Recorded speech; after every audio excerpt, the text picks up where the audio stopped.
like talk now. I think that came back live at like a bad time for you. Chat, what was Yeah. the first thing you heard Cell say?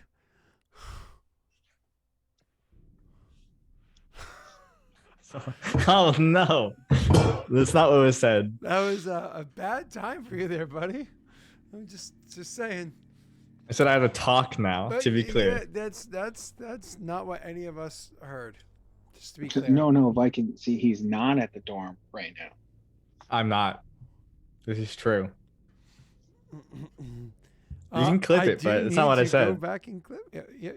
You can clip it, all right. But now you're making fun of someone with a speech impediment. So how do you That's feel? not a Okay. speech impediment. Yes, That's and not a we all speech know. impediment. That's bullshit. Yes, it is. all- Mispronouncing words. Excuse me. Yes, it is. Mispronouncing words isn't a speech impediment. I live in Boston. Okay, everybody No, fucking yes, it mispronounces is. words here. Okay. I literally have a hard time pronouncing certain words. I was just going He to say being you one can't of them. clip it because Cell's Jewish. They don't do that. True. No, it's the opposite. All right. Let's not talk about this. Let's continue. Excuse me. It's Calvary. No, they're right. I mean, the way we say it is actually wrong, but it's just how we say it. Cell, I think we won the war. Yeah. That means we're right. I mean, no, hold on. This is Viking Magoo. We didn't even go to war with Viking Magoo.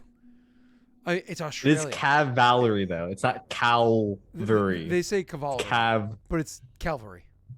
No, it's cavalry. So when Australia goes to Cavalry. war and they're waiting Caval. for the cavalry to show up, guess You're who's not saying going it to be wrong there? still. Guess who's not going to be there? Just saying. You're still saying it wrong. When But it's besides China the point. attacks Australia, the cavalry won't be there to hit them. Fun fact: we don't use horses anymore. just so you know. Cavalry is used as meaning backup, like reinforcements. I know. You I'm sure? making a joke. Because somebody with a history major, I'm a little bit concerned. Well, good thing I'm not a history major. All right, are we going in? We're zooming in on. I'm sorry. What from does the it smell battle. like? No. We're zooming out from the battle that Naran just had, and the camera is moving towards Clan Chato, I guess. Oh, okay. Here you go. Let's actually make this work as per Cell's request. So it's gonna go like this. Well, what's happening? So we have a battle where we just watch Naran just utterly obliterate and go here, and the camera just starts backing away faster and faster and faster and faster and backing away until finally what happens is it pulls over to the map. But even where it is in the map, it just zooms over to, I don't remember the name of the state, but the capital there. Benitaru. The temporary capital. Oh, Zooms that's not in where we're at though. And zooms in further and further and We're further here. and further until finally it drops down into where the conversation is going to happen. Yeah, Waiting for roll 20 to catch up. It's struggling. yeah, which is probably not in the council chamber, but Well, Tori's like, bro, you pressed too many buttons. No.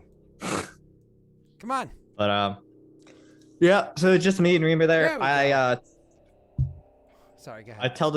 I tell the guards outside. I'm assuming I'm in a hallway. I tell them to stand on either end of the hallway, and no one's allowed into that hallway. You can just take it to a private room. It doesn't have to be. Well, it is my private room, but the private room has guards outside of it, presumably. Oh, my apologies. I understand what you're saying now. I'm telling them so people can't come down the hallway at all, so people can't listen in, or it's harder for them. Again, I apologize. I understand what you're saying now. Yeah. So, and I have her sit down. Let's cover some ground rules. 1, you will not ask any questions till I give you permission to do so. And that's all. Is that understood? There's going to be a pause, and she's going to say, no. Well, certainly it doesn't matter, because I don't think you understand the severity of your actions.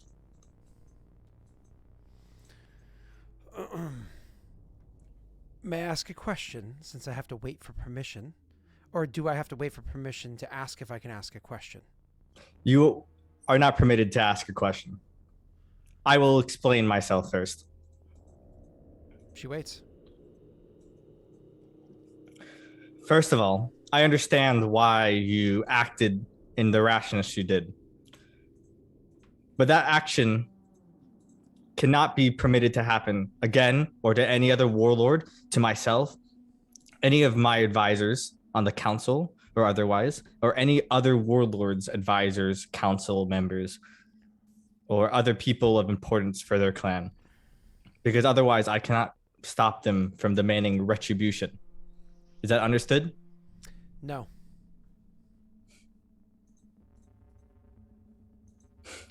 God.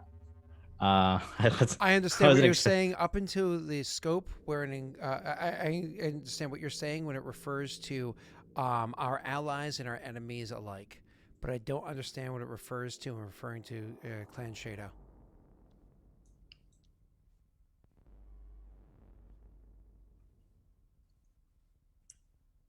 In what way do you not understand what I have said? Why did you put me into this position? I put you into this position to lead the faith of the clan, to help protect the clan from enemies of other planes or other faiths that seek to harm us. You said not to? I'm sorry? To protect us from those people. Okay, she nods. She says, exactly. And so am I supposed to walk up to somebody that I assume has had their minds taken over by another being and ask that minds taken over being whether or not I may ask permission as to whether or not I can inquire as to whether or not they've had their mind taken over? Or should I just act accordingly based off my best judgment because you put me in this position to do so? There is a certain amount of trust we must have with one another. I trust you a lot, as I trust all my council members, but you have breached that trust. Do you not think you have not? And you have only known me as someone who has been different. You have never met Tessel. You've only met Tessel Shadow, what I represent, who I am. I'm not a person the same way. I'm a different being, and I've always been. Sorry, I just read chat. It made me laugh. It's true. She nods and says, "But I didn't." She says, "I didn't understand the full scope of that going into the initial appointment to this position. But that doesn't change the fact that you literally just laid down the rules of what my job is here, to protect the clan, including yourself, including ourselves from you, from those threats." There was a very obvious sign that that was the threat that was there. What if that was the case? What if your mind was actually taken over by another? Then your voice alone wouldn't have mattered in the end, would it? You would have no way to prove that to everyone else. But I would need to have full understanding before I start talking to other advisors behind your back about whether or not you could even be trusted. Otherwise, I threaten. Otherwise, I endanger myself and looking as though someone who's trying to stage a coup, as opposed to looking for you and the rest of the clan's well-being. I understand why I overstepped lines. You are my warlord, and I serve you. I serve you faithfully, as I always have been, and I always intend to do so. And it was a public setting, which probably wasn't the wisest of decisions. So there was an opportunity there for me to have been seen acting in a way that could have gotten me arrested. And then that could have undermined my whole path. I perhaps wasn't thinking clearly then, and I see the wisdom in your concern, and I understand the depth of your anger. But I still think that you're wrong.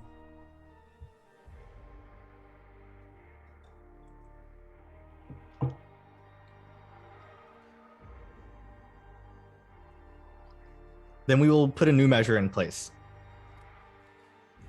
If there's ever a time that you believe that I am compromised, we will set in place on the council for you to speak to them without my presence or my knowledge.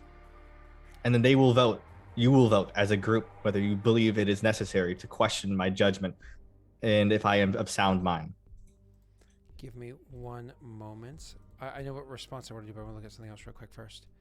She says, if you were to give me that sort of responsibility, something like that would have to be known by the others. Otherwise, it would not be understood that that is my responsibility versus, once again, me staging things in such a way. But more than that, Warlord, if I alone was given that responsibility, things would seem a little bit askew. All the council will have this ability. Then she shakes her head and says, as someone who worships Vroga as deeply as I do, you and I both know how chaotic battlefield can be and how battle finds its way into every home. That is opening a door for chaos to find its way in. I embrace chaos when I have a blade in my hands, but I prefer things to be a bit more civil when I'm sitting on the council. Then we shall set a number of you. The higher, a number of you to have this power. She could nod to that. You go ahead and roll me a sense motive check. Oh, well, this could always roll high. Or not. Okay. So you fail. So you get to apply your awesome penalty. Well, you got to roll deception. Or no, whatever it wasn't a you're rolling. deception at all. Yeah, okay. So yeah, -2 because I doubt myself. actually, you know, I will roll a bluff. I'm sorry because again, I'm gonna give herself a +5 because again, she's not hiding anything from you. It's more of an emotional thing, right? Mm-hmm. This is what the +5. Should always roll one. Oh, I rolled trash. Well, it's close. You could actually luck die that. I'm not. It's not good. Okay. Or you know what? Fine. I will do it actually. I just to catch up to Nick. Ah! I have kingdom rolls coming up. Yeah. No, Don't worry, I didn't Jake. think there's any in there. Chat's So. been chat hasn't dropped anything yet. They're waiting to give you luck. Don't worry.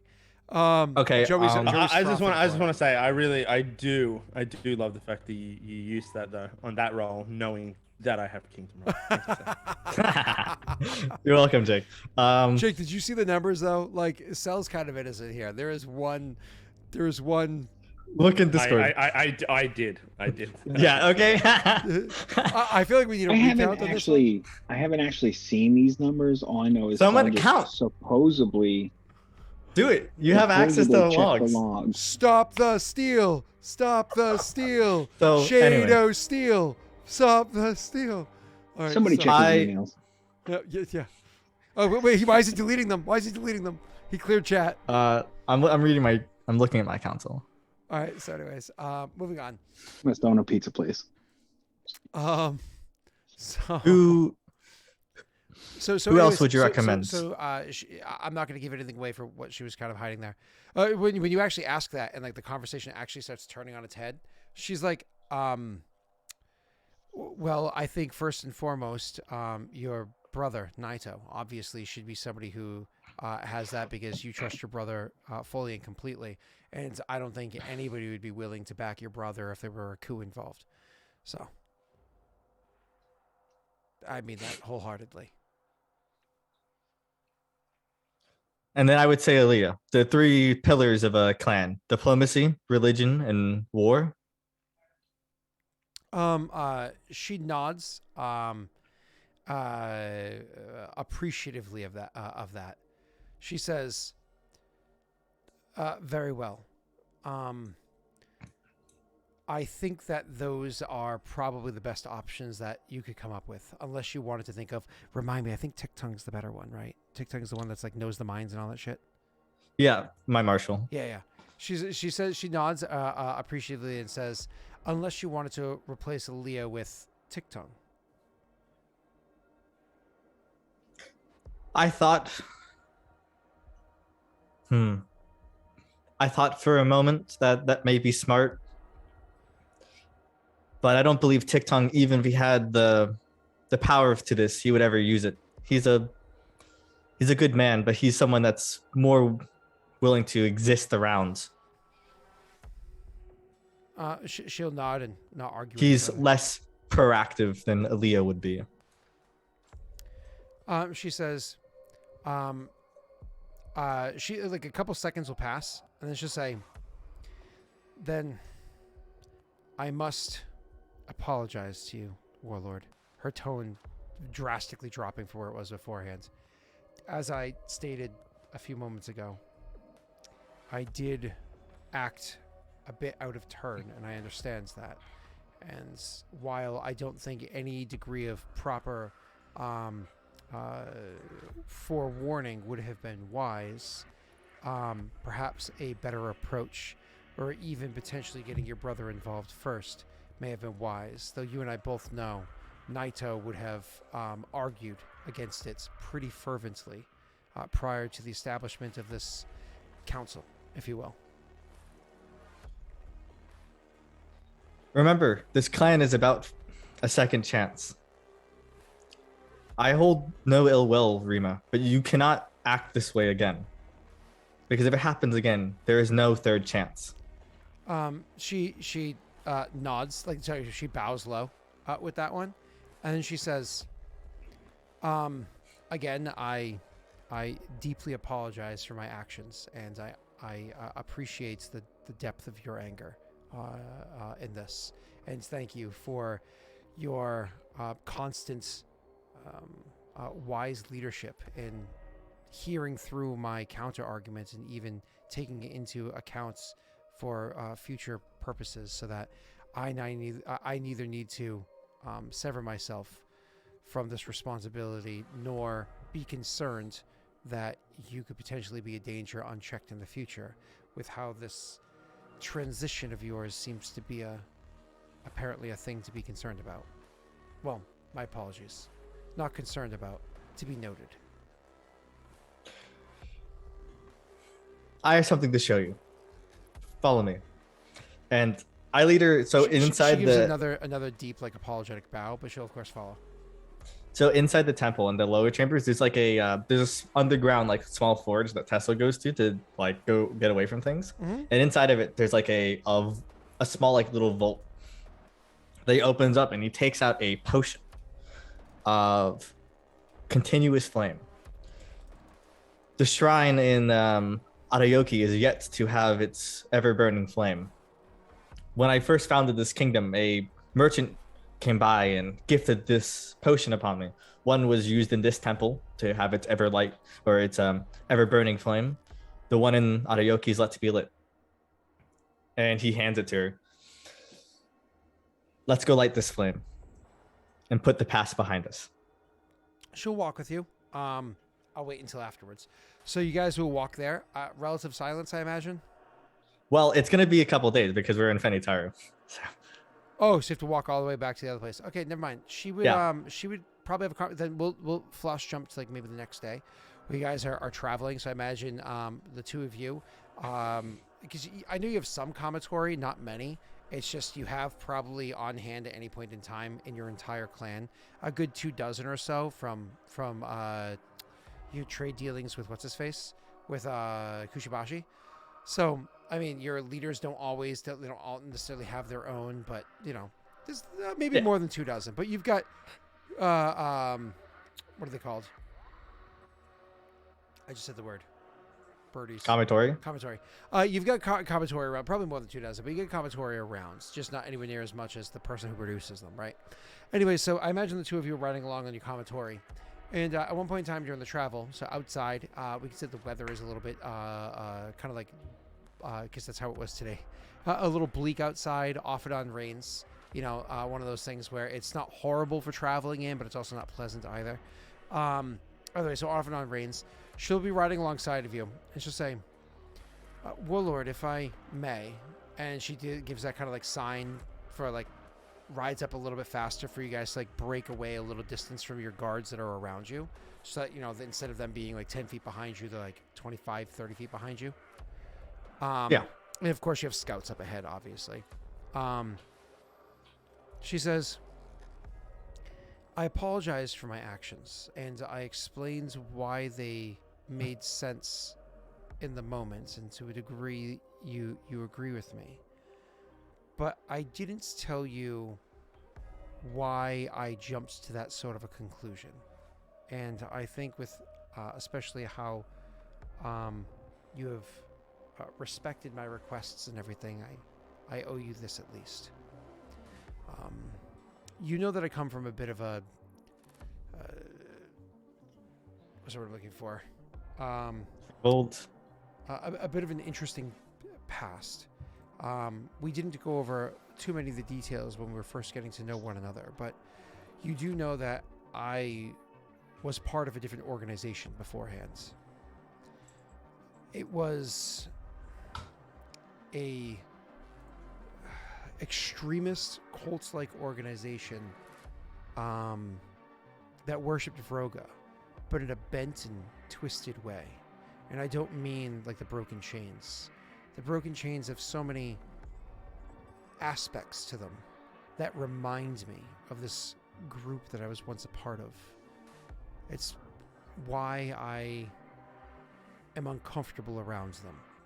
Why I'm happy you chose to stand as against them as you have. The group wasn't always that way. We once were, again, very similar in mindset to the Broken Chains. Our doctrine, very similar to theirs. Until our leader started taking us down a different path. A little bit at first, and then it would go further. Things got quite extreme. And I have partaken in actions that I wish to never speak of, and will always haunt me when I go to bed at night. I believe the reason why he went down this alternative path is because with such a stark change, he himself had his mind manipulated. I noticed the smell of sulfur around him and assumed there was a degree of foul play. Warlord, I would not be surprised if there were otherworldly beings manipulating his mind. The amount of chaos that we caused, the amount of mayhem we partook in. It's why I was concerned for your well-being, but also the clan. But if I'm going to be completely honest with you, Warlord, for myself as well. It was a rash action bred from my own experiences.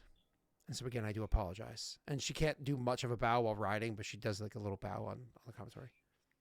I don't blame you for that fear. On the night 4 years ago at this point, where I first encountered the creature, when you first when we both were fatally wounded, I felt his its magic encompassing me, myself, my entirety, my soul. I'm not sure how that should feel, but it was a ever looming darkness slowly consuming everything around me, and I was almost ready to give up at the end. It's an oppressive force. The only thing that stopped me from giving up was the fear of this creature getting out, taking me over. And there was in the light that in my soul, there was a small fire that was burning in the deep darkness. It helped inspire me to push the creature's will aside and fight it. But I can imagine in a world where that light may be so far gone that a person couldn't fight against the will of a creature that's consuming your very being. She nods and says, "Fortunately for me, my mind I was able to keep to myself.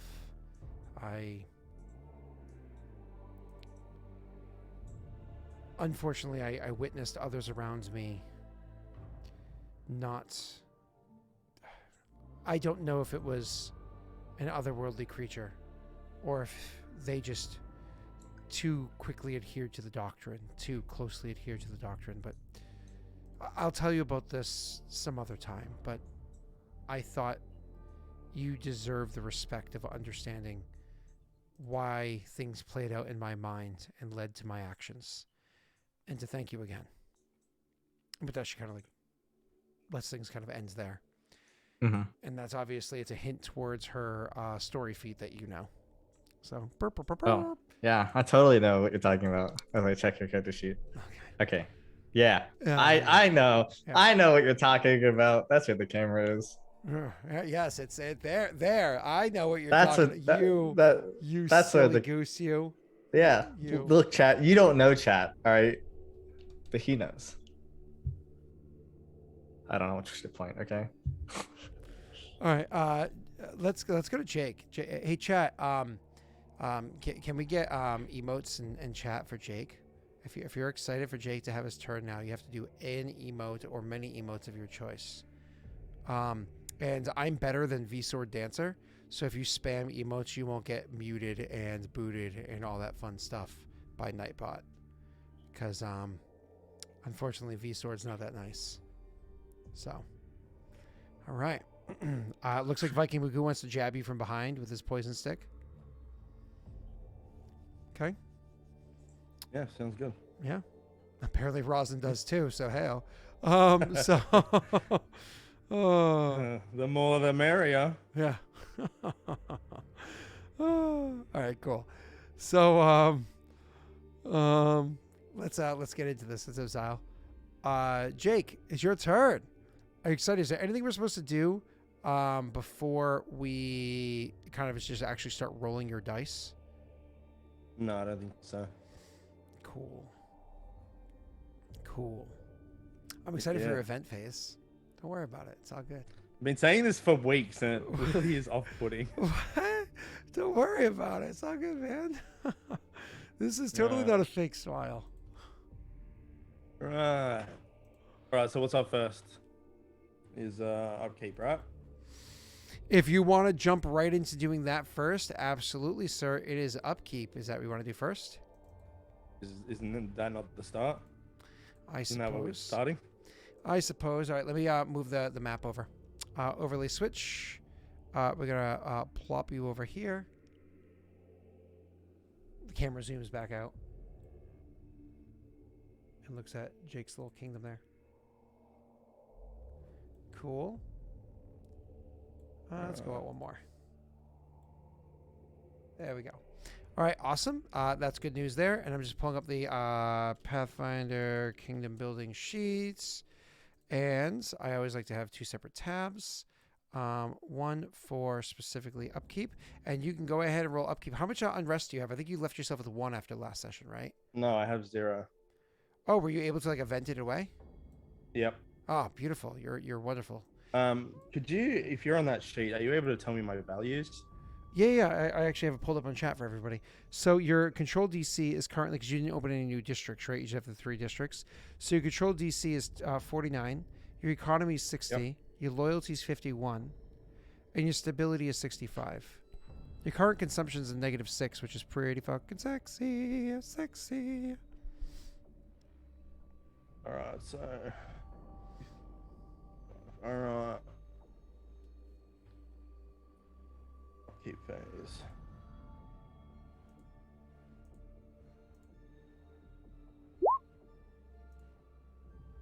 Alright. It's pretty sexy. That immediately adds 1 to your treasury, which is pretty awesome. Mm-hmm. So you're good to go there.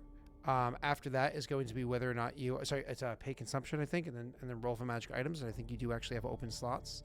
So that's good news. I have all the open slots. Beautiful. So why don't you go ahead and you have 0 consumption, but do you have any empty granaries that you can throw all that wonderful consumption into? No, they're all full. I'm pretty sure. Okay. No, I have to fill this one up. But yeah.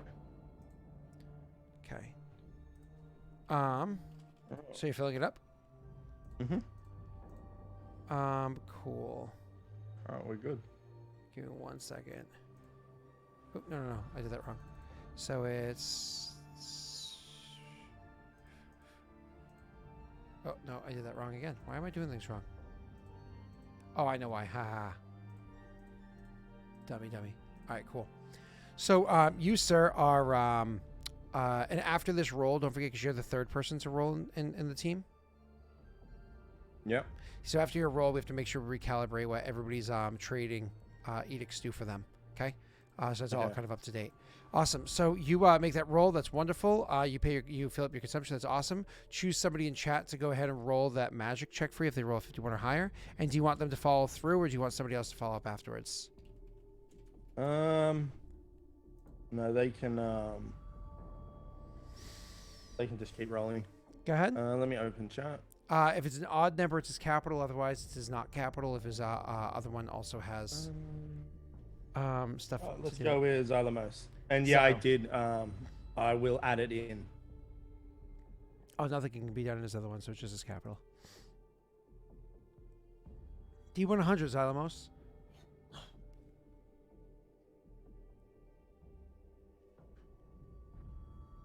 And that D100 roll result is... And if it's a 51 or higher, immediately roll again, or after 5-second delay, roll again. And... Boom. Roll again. This is going to be a potion or a wondrous item, right? So usually if it's higher, we do a wondrous item. Go ahead, Zyle.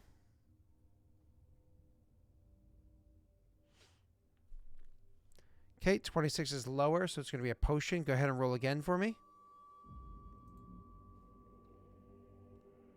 That's a minor potion. So, sir, your magic item that is generated is a potion of killing time and what? Why did I just randomly hear dice get rolled? I think you could do it once every 5 seconds. The delay should only be 5 seconds, I think. I mean, yes. Waiting for one more. I think it's the command might not be able to be used. Oh, it's 30 seconds? Oh, that's probably because that's the minimum. Let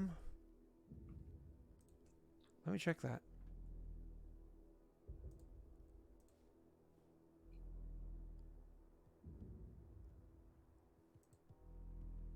Do I only roll one magic item, or do I roll it for each building that does it? I have Only no one. I have no cooldown set for that. But maybe it's 30 seconds for Twitch.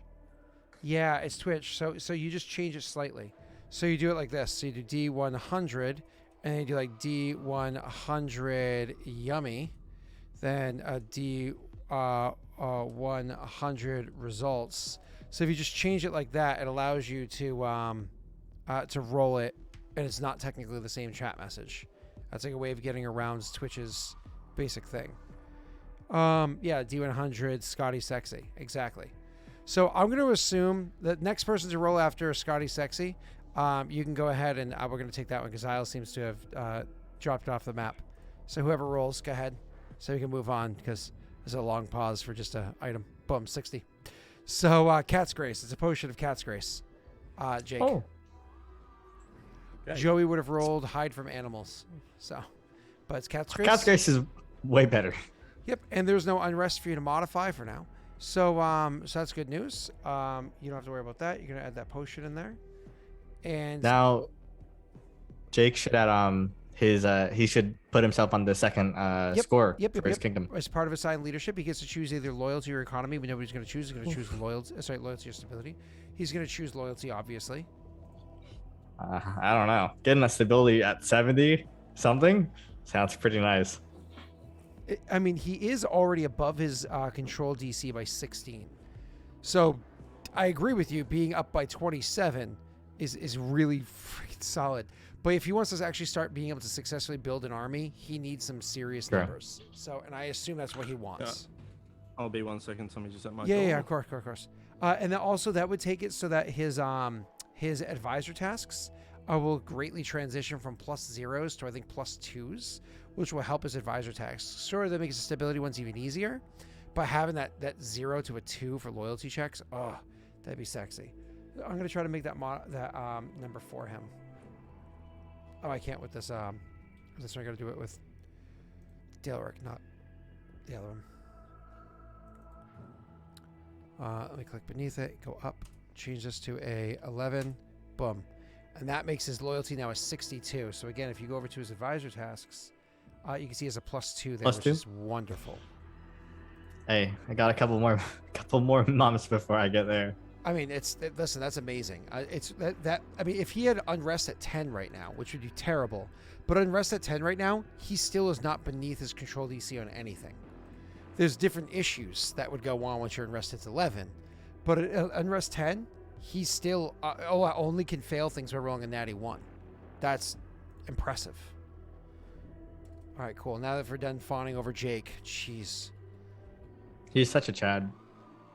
All right, so that's all set. After assigning Kingdom Roll, Jake, you're not switching out any of your leaders for any other positions, are you? Okay. After that's going to be claim or abandon hexes. What hexes are you going to claim, sir? I'm actually claiming these 2. 1 and really? It's so funny to me that you keep going upwards. But absolutely. Well, I can't really go upwards anymore. And plus, I've been warned that if I go down south right now, apparently the beginnings of a horde might look my way, so I have a different plan on how I'm tackling it. Okay. But I'm just shoring up the north. Yeah, you just now. finishing the whole detail here. So that costs you 2 BP. Yep. Let's go ahead and you don't have to worry about searching for that. You know exactly where that is. So it costs you 2 BP. Yep. And are you actually going to build farms there or no? Not right now. Okay, that's fine. So you can oh shit. Don't forget, you could take this land too if you want. I know. Wait, which one are you talking about? These 4. If No, you no, need the, if you need the that's why I land, build those 2 at the top. I think you can grab how many hexes right now, Jake? you can grab 3. I can grab 3, but I'm opening a new district. Okay, yeah. All right, so planes just went from 16 to 18, which is wonderful. Increases your control DC. And still, by the way, if you had 10 unrest, you have to roll 2 or higher to beat everything. You know what I mean? Which is amazing. All right, cool. So back to that. That's just about to not be good. So my unrest is about to go up. Sure. Let's find out what's going on. Mm-hmm. What are you doing? Just build a house too. So a 3rd hex or no? No. Because I can't do a 3rd hex because I'm opening a new district, right? Yes, you can. Yep. Yeah. No, the district counts as a hex. Oh, that sucks. Okay. So I didn't realize that. And all you have to do is pay the preparation fee, which is just simply 1 gold piece. And it's instantaneous that you can open your new district. So pay 1 more golds to open a new district. But also, Jake, you have 5 more improvements that you can do. So districts go to 4. Yeah.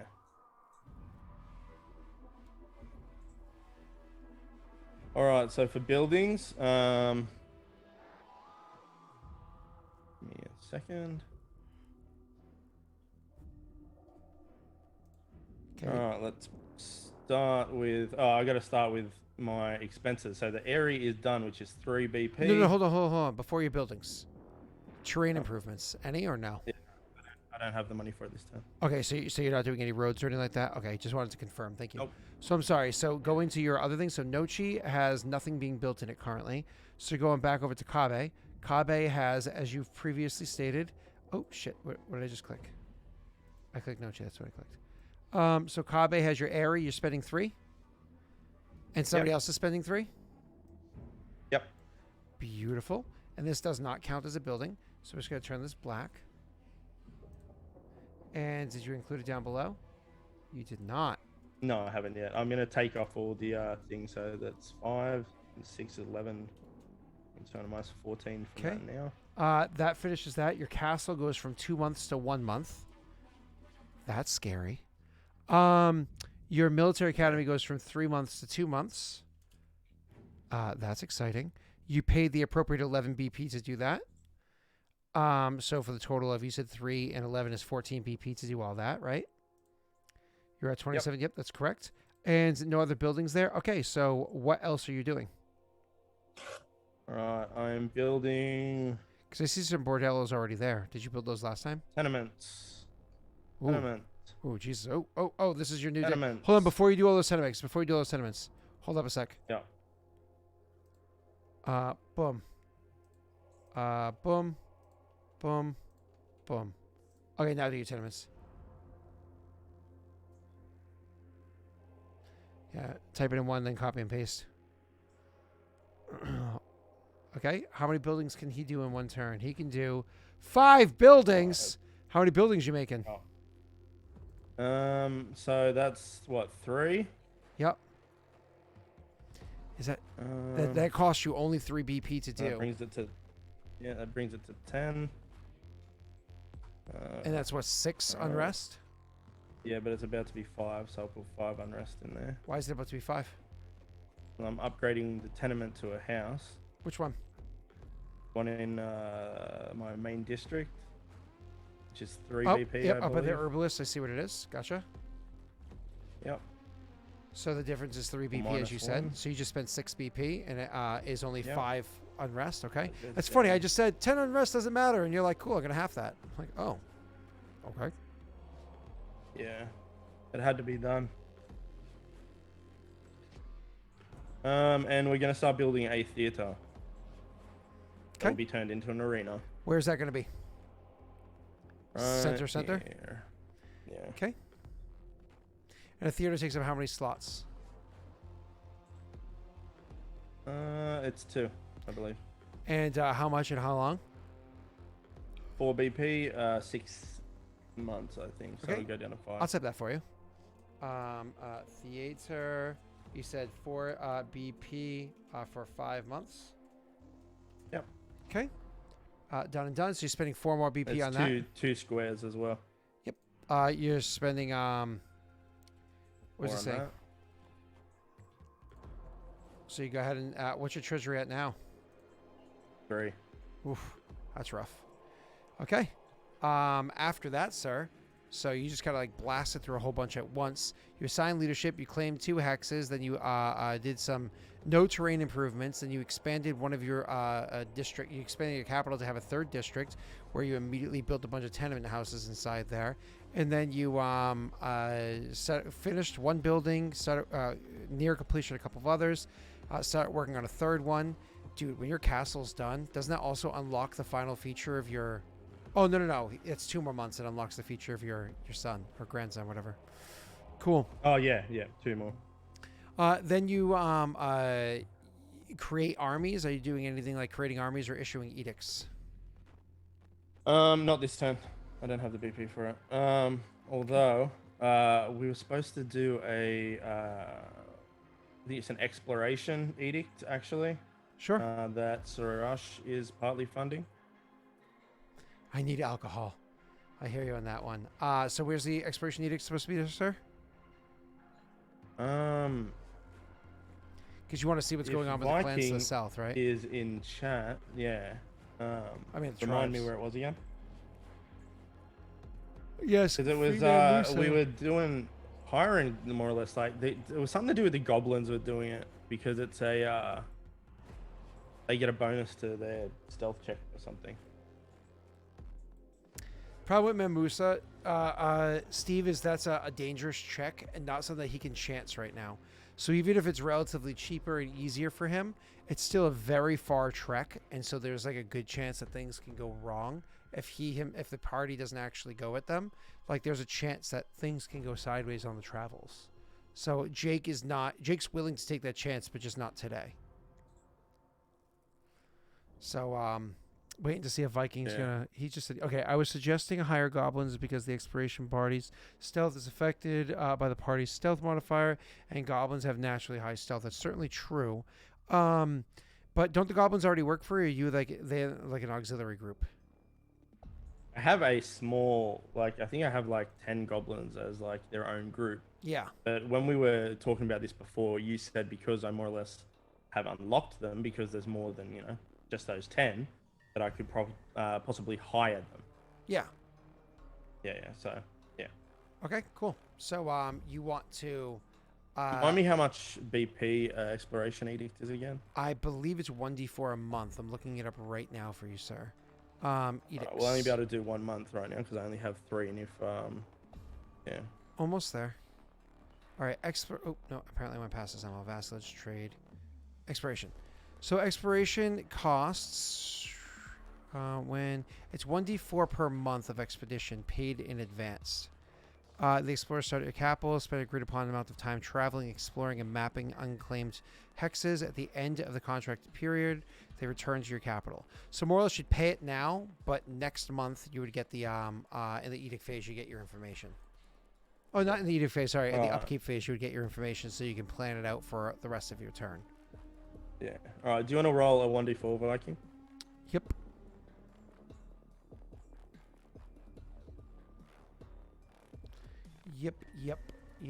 Yep. 3. Oof. Does that bring you to 0 BP?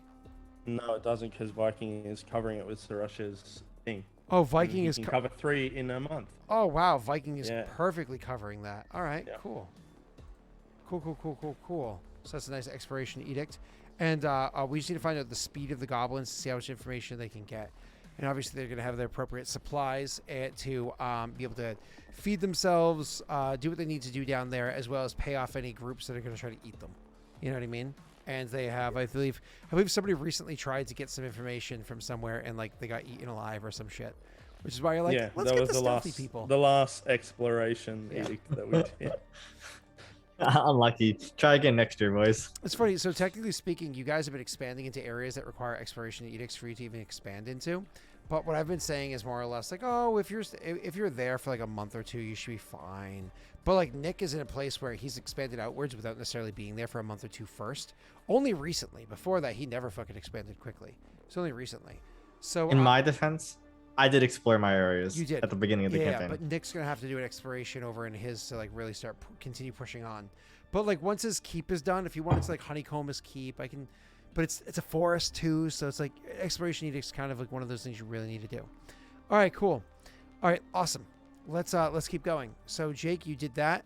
Any other edicts or army creation? No, that's it. Okay, you kept taxes at heavy. That's perfectly fine for now. All right, we should be good from there. Anything else at the moment? I don't think so. I think we're good. Okay, this brings us to the income phase. Okay, would you like to make any withdrawals from your treasury to add to your personal coffers? That's automatic unrest, isn't it? So I cannot afford to do that now. Okay, because your unrest is 5. I understand. Would you like to deposit anything into your account? No. Okay, are you going to try to sell anything through your treasury? Sell anything through my treasury? No. Finally, you're going to collect taxes, and then we go into the event phase. Yeah. Are you excited? No. Can you read me the values, the current values? Absolutely, yes, sir. So control DC is a 52. Then your economy is a 55. Your loyalty is a 57, and your stability is a 62 currently. Sorry, loyalty was what? 57? Yep, and stability is 62, and sir. 62. Yes, sir. Yep. All right. Tax time.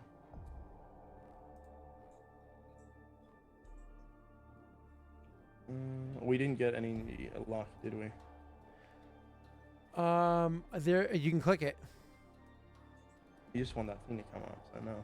No, what are you talking about? Do you want to try it? Yeah. No. All right. Don't luck it. I mean, you do use the least luck out of everybody. Yeah, I know. True. Go ahead, sir. Whenever you're ready. Okay, where are we? Fiction.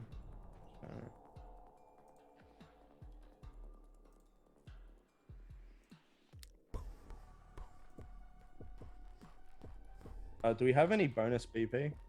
Not that came from chat. So your only bonus PP would be whatever buildings you have that provide it.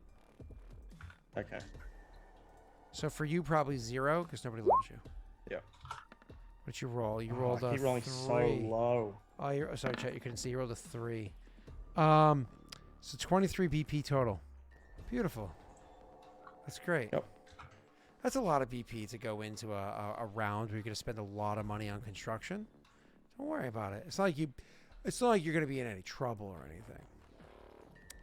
So for your first event, Should we do that one first, or should we wait?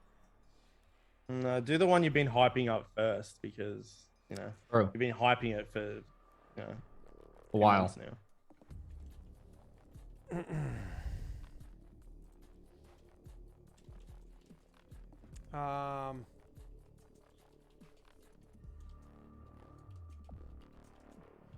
Let's see.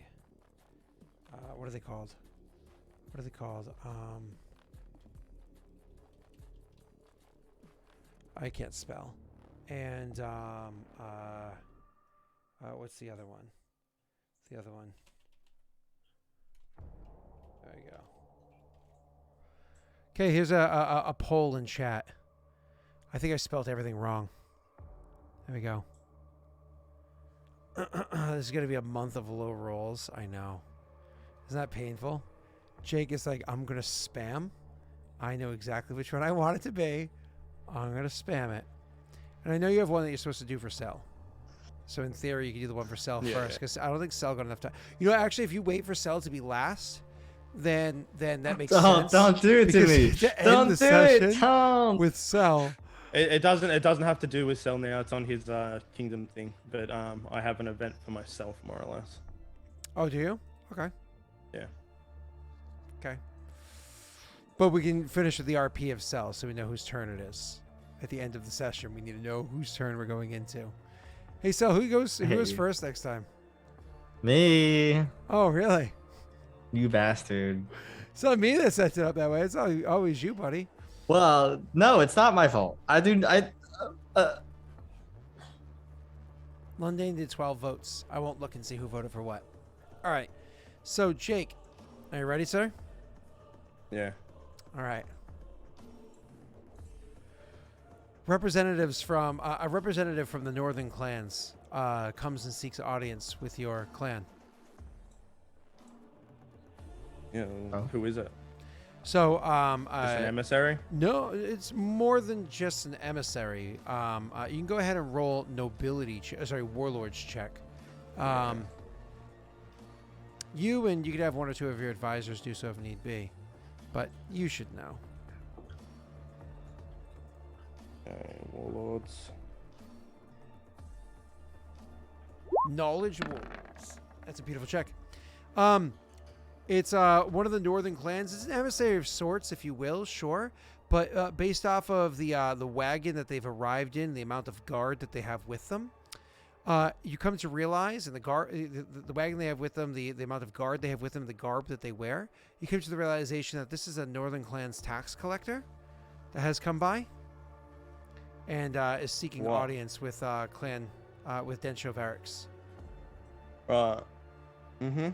Of course, it's advised that you have your treasurer there with you. Yeah, definitely do. So when they come in, and they come into the thing, obviously they get announced for who they are.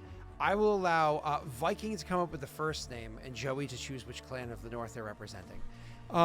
But they come in, they're introduced as they walk into the place, and they give a deep bow and say, Warlord Varix, I just would like to extend my utmost gratitude for your inviting me so quickly to have a meeting with you. Unfortunately, when I make my way to the south, I am often kept waiting for hours, if not a day or two, before a meeting is granted, and you have granted one in less than 2 hours' time. They bow again. I show deep gratitude for what it is for this honor you have given me. And they stand up and they'll let you speak. Yes, what can we do for the north? Of course. It has come to the attention that the southern clans a few of the southern clans have been prospering quite incredibly. And this is a wonderful thing. The success of Kajinksi hinges on the success of each individual clans. It is, of course, always important to note that there are certain forgivances that are given to small clans as they're up and coming into the hierarchy of Kajinksi. They need to be given the opportunity to extend their reach, to grow, and to find their legs beneath them. Shall we say, scrape their knuckles on the battlefield. Fortunately, Clan Densho has, for the first time in its history, finally swollen to the point that is beyond a infant in the eyes of the clans. This is a true clan, one that should be respected, one that should carry with it the appropriate fear and majesty that you have earned, certainly under, and they bow deeply, the leadership of the Ashen Orc. Nobody would have guessed otherwise.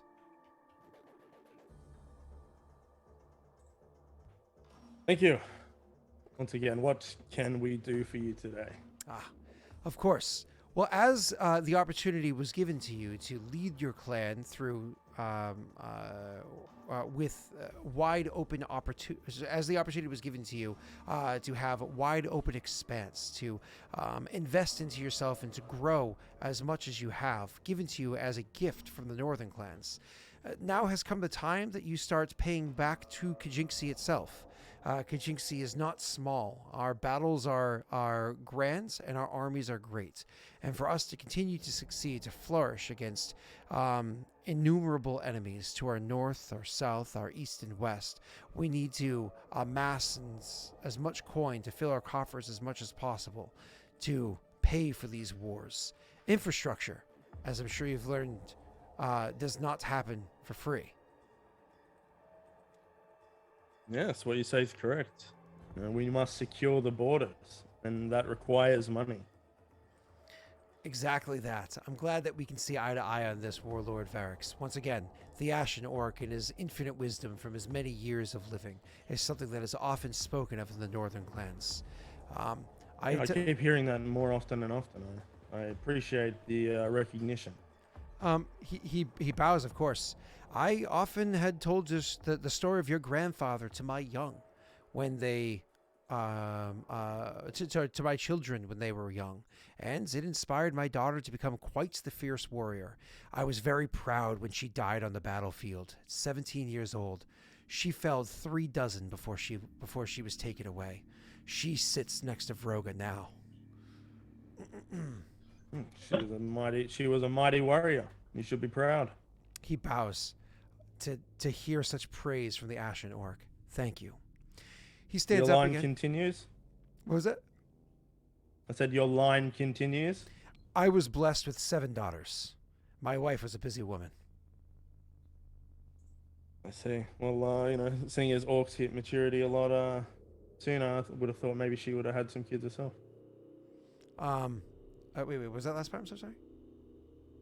I was more or less saying, did she have children? Before she died? Oh, gotcha. He shakes his head and says she was devoted to the battlefield.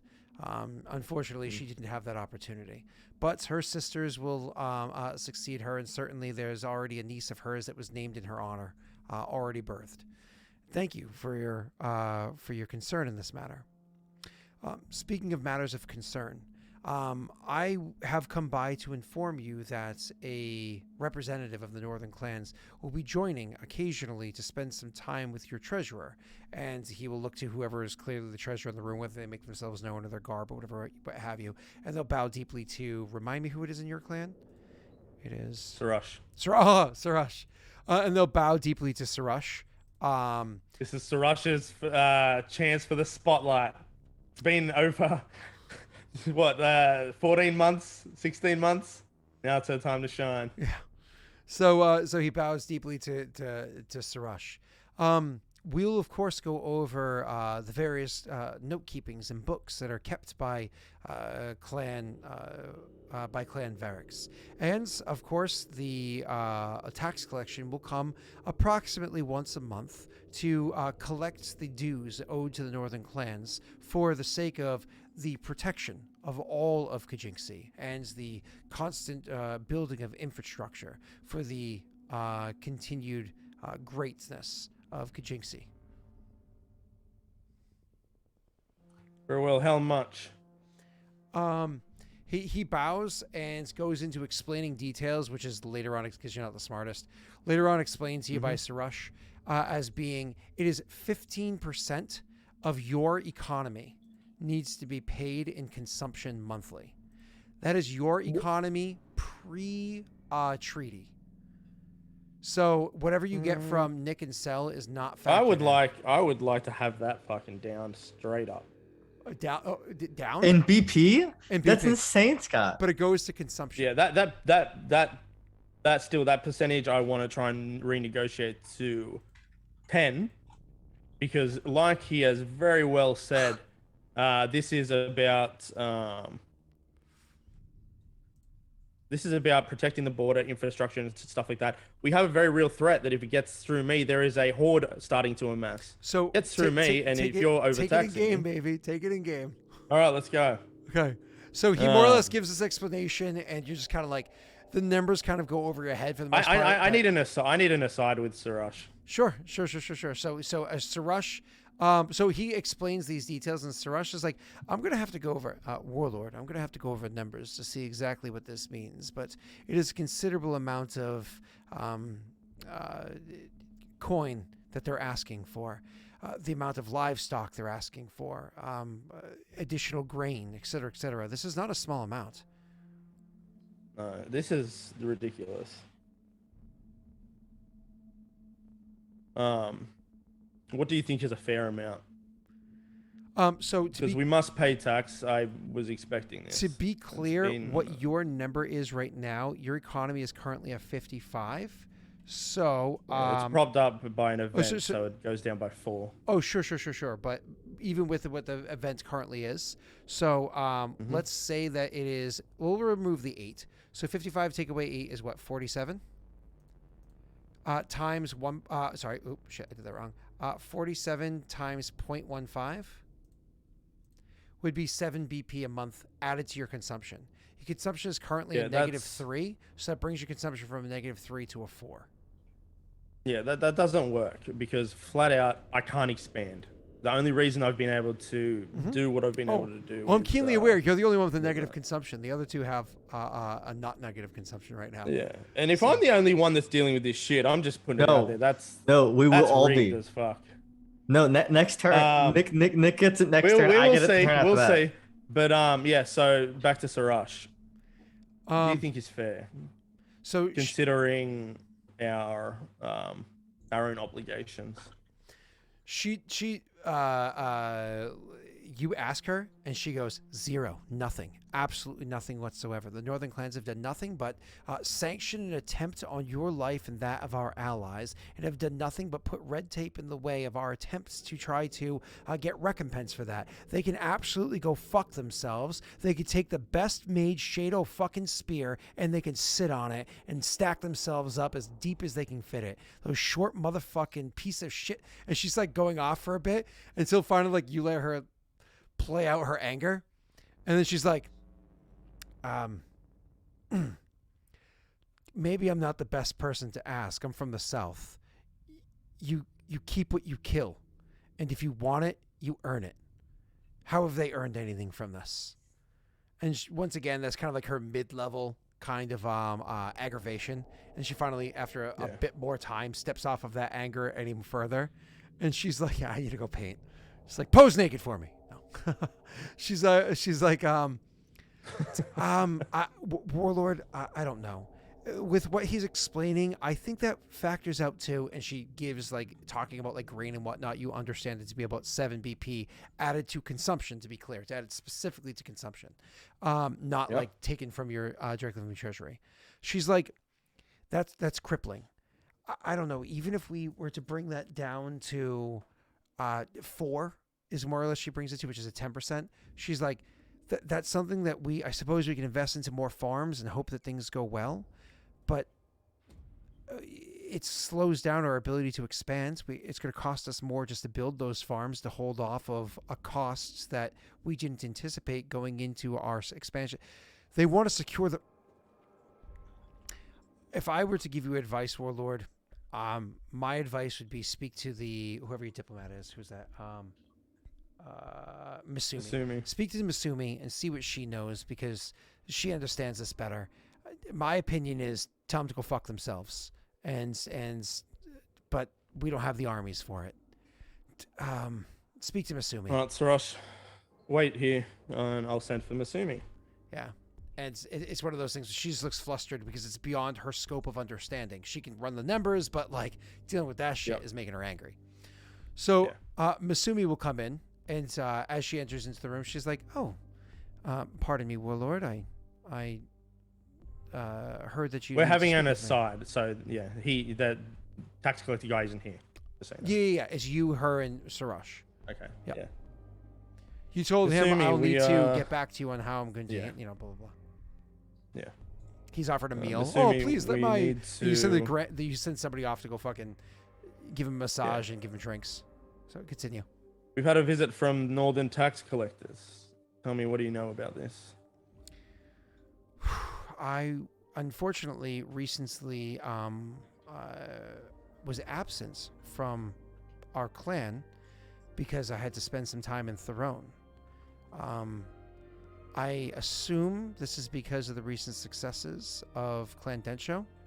This must be the tax collectors coming to impose the tax of the size of the clan. That is correct.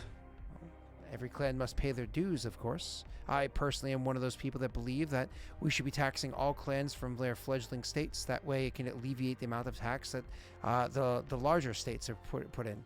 I mean, correct me if I'm wrong, but if you are a larger clan, shouldn't you put in an equal percentage as all the other clans? Why should you pay a larger percentage than the clans that are smaller than you? I think it's unreasonable. Well, we are. And she starts going off of a hard We are Republican Clan line. Densho. And I was gonna say that's an unbased take. I mean, she's evil. I mean, anyway, all right, ready? Unbased. So- all right. All right, so this is my IP. All right, stop. You're interrupting. I'm sorry. I'm sorry. I didn't get my 2 hours of time this session. Now you've thrown me off. I don't know where I was. My bad. Sorry. I'll mute myself. Yes, but we have to secure the southern border, and this tax would be crippling. Do you know of any clans that have renegotiated their tax? She has to roll a history check if you want to go ahead and roll that for her. I don't know if she even has history. It would be a higher DC, but if she doesn't have history, she can roll knowledge nobles. It would be warlords, wouldn't it? Warlords is to know about the different clans and whatnot. I suppose, yeah. Though this is weird. I thought nobility was more to do with other countries. You are correct. Yeah. All right. So history, she has some ranks in. She has a fair few ranks in history, but modifier is nowhere near as close to. What's the differential? Like what's the? Where's that one? The gap. Give me a second. Oh, I can really shoot myself. I just have to go find it. That's Mushi. Oh, look at Tesla. That's why. 7 of warlords is 15. 7 versus 15. So the difference is an 8. I would go with the history. I can roll that for him because he is obviously occupied at the moment. Where is she? Where is she? Oh, she was never even put into the correct area. Hit history. Yeah, go ahead. History. She's under followers, not under the correct area. What is? You got a 13. 13 for the history. Did you want to try to luck that, sir? No. Okay, she shakes her head and says, "Unfortunately, Warlord, I do not." Alright, so this person is a numbers man. He is here to collect taxes. Sarash, are you able to deal with a renegotiation of sorts? Due to the fact that we, of course, have to provide infrastructure and the grain needs to go towards our armies and keeping the fledgling horde from coming up through southern Kajinksi, so the north have to deal with it. She We'll, nods. of course, pay a tax, but 15% is ridiculous. She nods and says, "I don't mind going into into the north and speaking with them directly, it's very unlikely we're going to be able to negotiate this with their representative. They're going to come here delivering a message, not to negotiate. And that would certainly not be something that we're going to be able to do right now, would it? So I don't think that that's the unfortunately, I don't think that that's the case. All of a sudden, a Sarush kind of jumps up. War! War! War! Absolutely. We can use war to our benefit. Even if we can't negotiate ourselves out of whatever arrangements are set without actively going to war with the clans of the north, maybe there's a different type of tax when actively engaging into a war. It's impossible to think that you're going to be able to pay the same amount during a time of war as you would during a time of peace. If we're openly at war, maybe that could change the way that things work. She looks over at Masumi. Masumi shrugs and says, that sounds logic right there. I think we're going to need to speak to the tax collector about this, Warlord. If you need to inquire. And then we can make arrangements as seen fit. Again, I don't think that they're going to be able to speak on behalf of the northern clans, simply be their messenger. And to inform you of the appointee that you're going to have to look over our books. But I would say this, and she looks at Sarush, then back at him. I wouldn't suggest trying to hide your numbers. I mean, if you're particularly talented at it, perhaps we can get away with it for some time. But if they find out we've been stealing from them, she shakes her head slowly. You don't want the Oath Keepers coming down. Oh, well, I will let them deal with it. But I still, I'm just not at war right now. Am I supposed to just declare war? You know what I mean? Yeah. She says you're going to have to speak to the tax collector about the opportunities about renegotiating. But I'll prepare to head north if that's what needs to happen. That's Sarush speaking, right? No. Sorry, that was Masumi was prepared to head north. I need Sarush, the numbers person, to negotiate this stuff. Wouldn't that be a treasurer to treasurer thing, like a treasurer thing? You know what I'm saying? Absolutely. She looks at Sarush. She looks kind of like I was speaking to Sarush. She's like, oh, should I go with Sarush? Who would be more appropriate for this task? Oh, absolutely, Sarush. Just Masumi knows the people in the north, and that's why she's trying to inject herself into the scenario. Oh, that actually works perfectly with my own event. That's a good idea, Scott. Good work. Okay. Sarush's actually focus is negotiation too. That's literally her focus. So you're saying, oh, who's good at this? Sarush. Her focus is negotiation. So she gets a +2. Beautiful. Yeah. And Masumi is not even in there, is she? Oh, she is with a +8. Yeah. All right, cool. So do you want to adjourn this little aside and call him back from having a couple of beverages? Yeah. Okay. So when you finally get that meeting back together, we'll say the next morning you meet with him again. Yep. To be honest though, Scott, it's Sarush and Masumi who have to lead this. That's why I want to more or less put it down thing, because Verix has more or less said it's too much. Deal with it. Yeah. You know what I mean? Of course. So, but you're information wise, yeah. You're gonna have the RP with the guy. Yeah. So he comes in and bows again and says, "Warlord, I just wanted to thank you again for the incredible generosity that was offered to me both last night and this morning. Such kindness is not often shown to me, and for that I do genuinely appreciate it." And he bows deeply. Then there is an understanding of the responsibilities of Clan Densho to all of Kajinxi for the greater good of all of the Karak of Kajinxi. There is an understanding. However, 15%, I believe, is a little too much, as like you have stated yourself, to secure the borders, one must finance infrastructure and field armies, and this would be crippling the Clan Densho, especially when we have a fledgling horde, and he'll name however many miles away.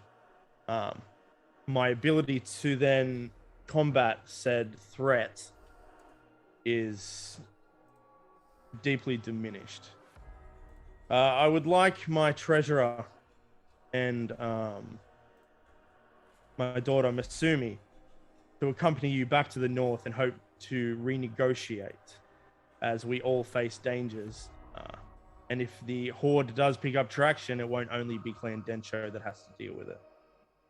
Spending more money in financing a war from the south. He bows and says, I completely understand the juxtaposition, the position that you found yourself in, but that you find yourself in, but understands that Clan Densho is not the only clan that fights a war. But Clan Densho does, of course, have, in times of extreme need, the armies of all of Kajinxi at its beck and call. Every clan that is on the cusp of destruction can call to aid to safeguard themselves and their people. No clan should ever be so concerned as to find themselves on the verge of defeat. So the coin that you're spending into Kajinxi is, of course, being reinvested back into you, including safeguarding the various pathways that you use to travel north and south through trade or travel, whether it be for business or personal enjoyment. As for safeguarding the borders, I know that you think that the battle you fight down here along the Barren Lands, which is effectively empty of life, is a difficult battle. But the Barren Lands is not the only border that we touch, and truth be told, it is by and far the smallest border that Kajinxi has with any other nation, if you even want to call it that. The Dale Lands is... Whilst that is true, remember, we you live in what used to be the Dale Lands. Mm-hmm. Remember the stories you tell your grandkids. Do not doubt the might that can come from the Barren Lands. But I understand what you are saying. However, in good faith, I am sending my treasurer and my grand diplomats to return with you to hopefully negotiate a different rate. But that is to be determined by, I say, neither me nor you. He bows deeply and says, once again, the wisdom of the Ashen Orc, far, far beyond his years, even though they are many. He bows once again and says, I will gladly accompany have your advisors accompany my way to the north. In fact, I'm going to be traveling in that direction very soon myself. I did have one more stop that I intended to swing by on my way up there. I must travel west through Kushibashi before I head up. Head up that way. Well, enjoy the time that you have left on this world. No. Tax collector walks into Kushibashi, his head's lobbed off before he even says a word. He's like, ah! Nick just retreats into the forest. What are they going to do? Awesome. So it is good to know, though, that should we require it, the North and Kajinxi's armies are available to us. He bows and says, even if in dire straits. He bows and says, as the first representative of the North comes down to start combing through your books and to make sure that everything is in correct order, at that same time, various other orders will be delivered to you as well. Orders that will be sent to you and, of course, to be delivered to the North.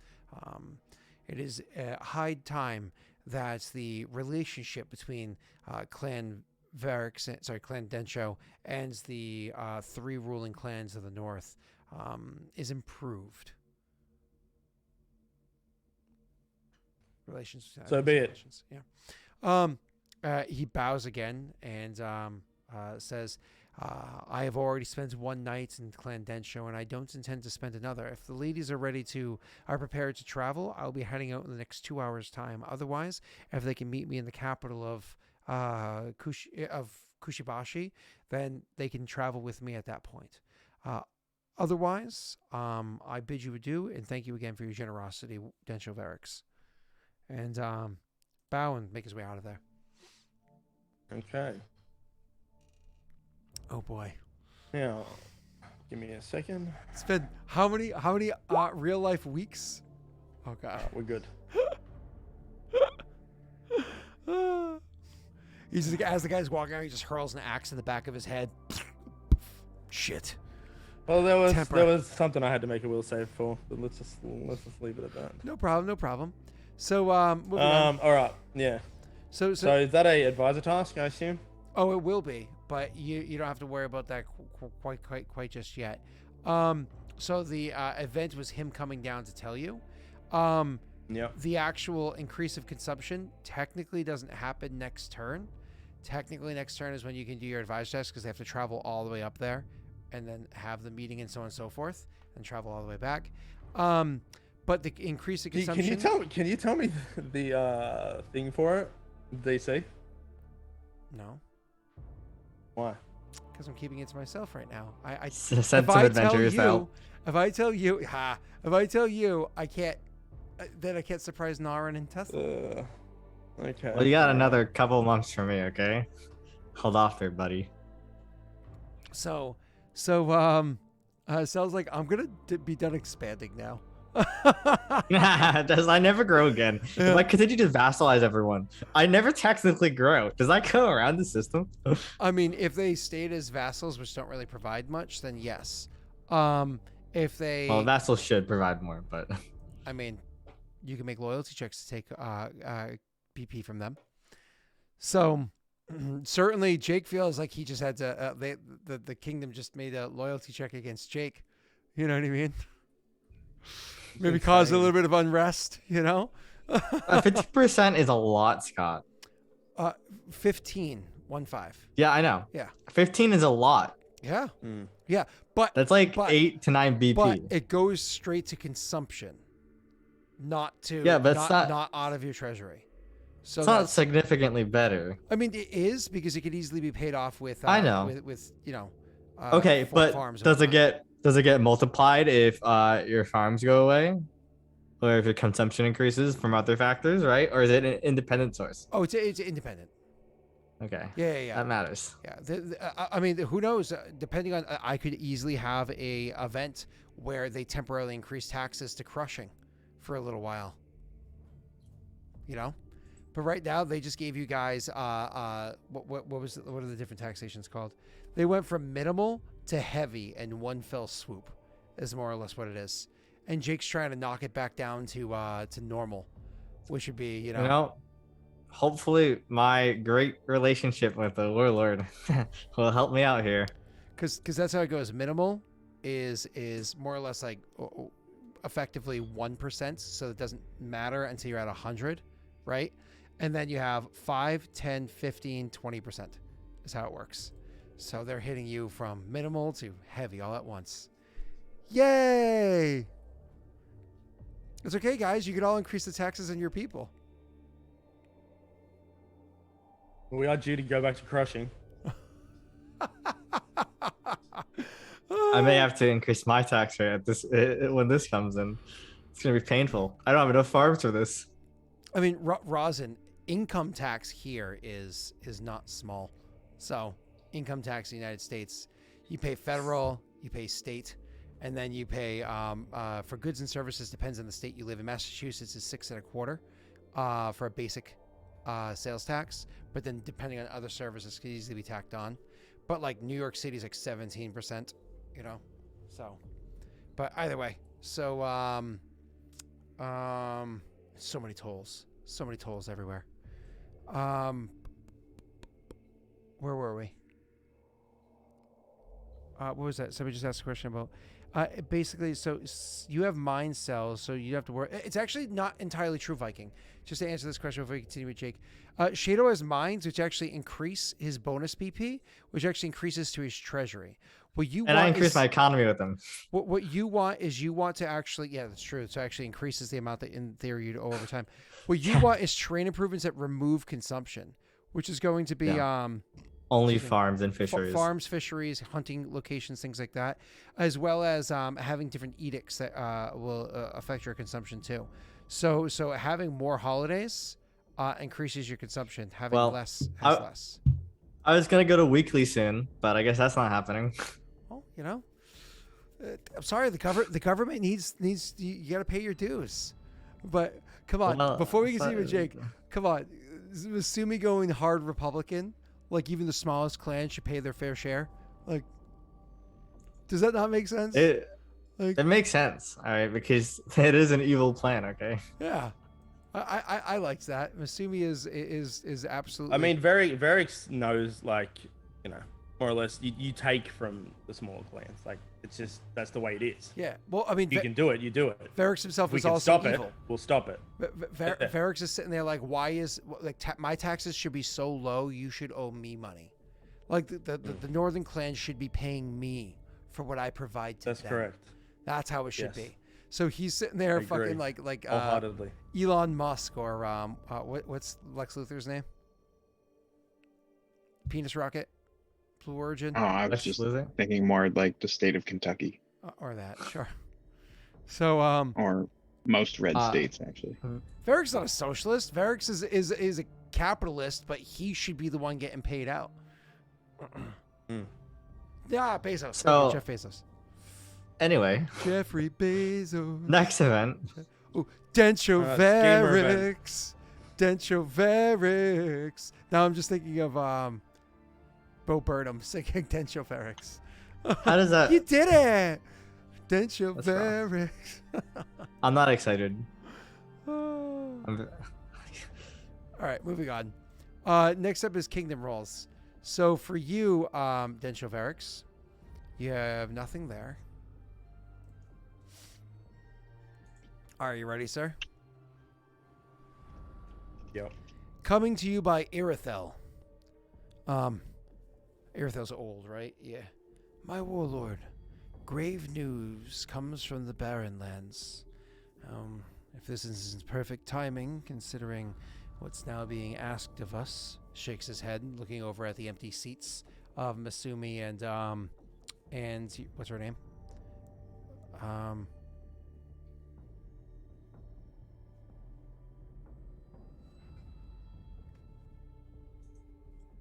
Suraj. Shrush. Yeah. Sorry, Shrush.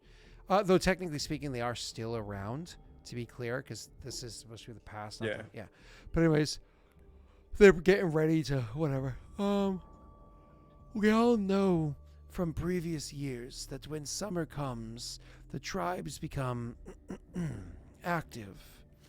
It is the same here, but more so than expected. It is like something lit a fire within the heart of the Barrenlands tribes, and it is growing rapidly. What my flies report, like birds, no, spies report, is that raids into Paradel's border have drastically increased. Some tribes that were suspected of doing business with the Dell have been targeted mercilessly by the other tribes. Meanwhile, tribes by Eldamar border have become more daring and have been breaching into the forest, gathering food and wood, warlord. No longer caring about the large risk that the forest brings and what may chase them back into their lands. What little chances of success they do obtain could mean a lot to a tribe.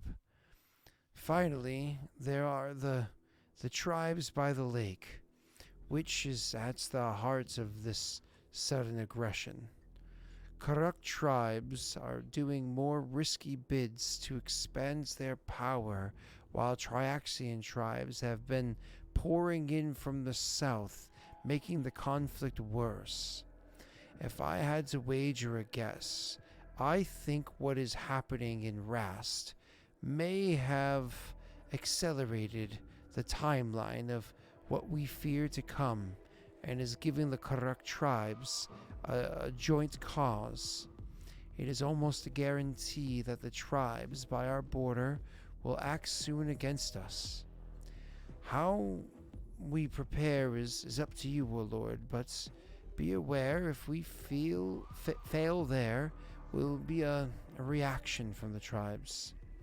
How big that reaction depends on choices we commit to our situation. Chiming in first would of course be Irithel, who is your spy master. Excuse me.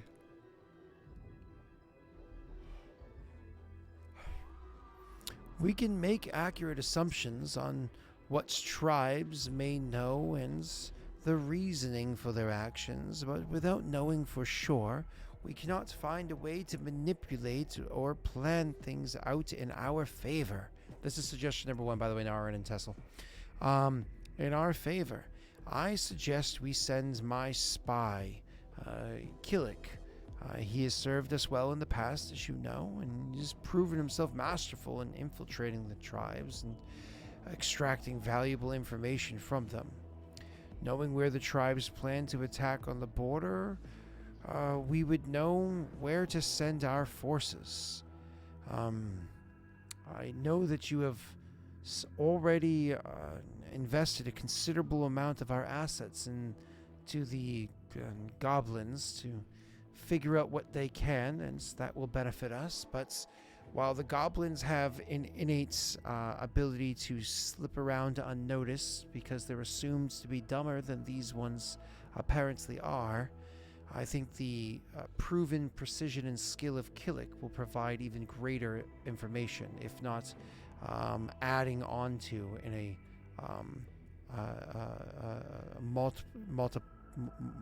multiplying way what the goblins discover for us. Having returned from where she was prior, Masumi caught most of what was said and chooses to chime in based off the information she has. Don't you have that new mysterious ward that you picked up a few months ago? The pretty one. The pretty one we don't know much about, but insist on having her trained and educated?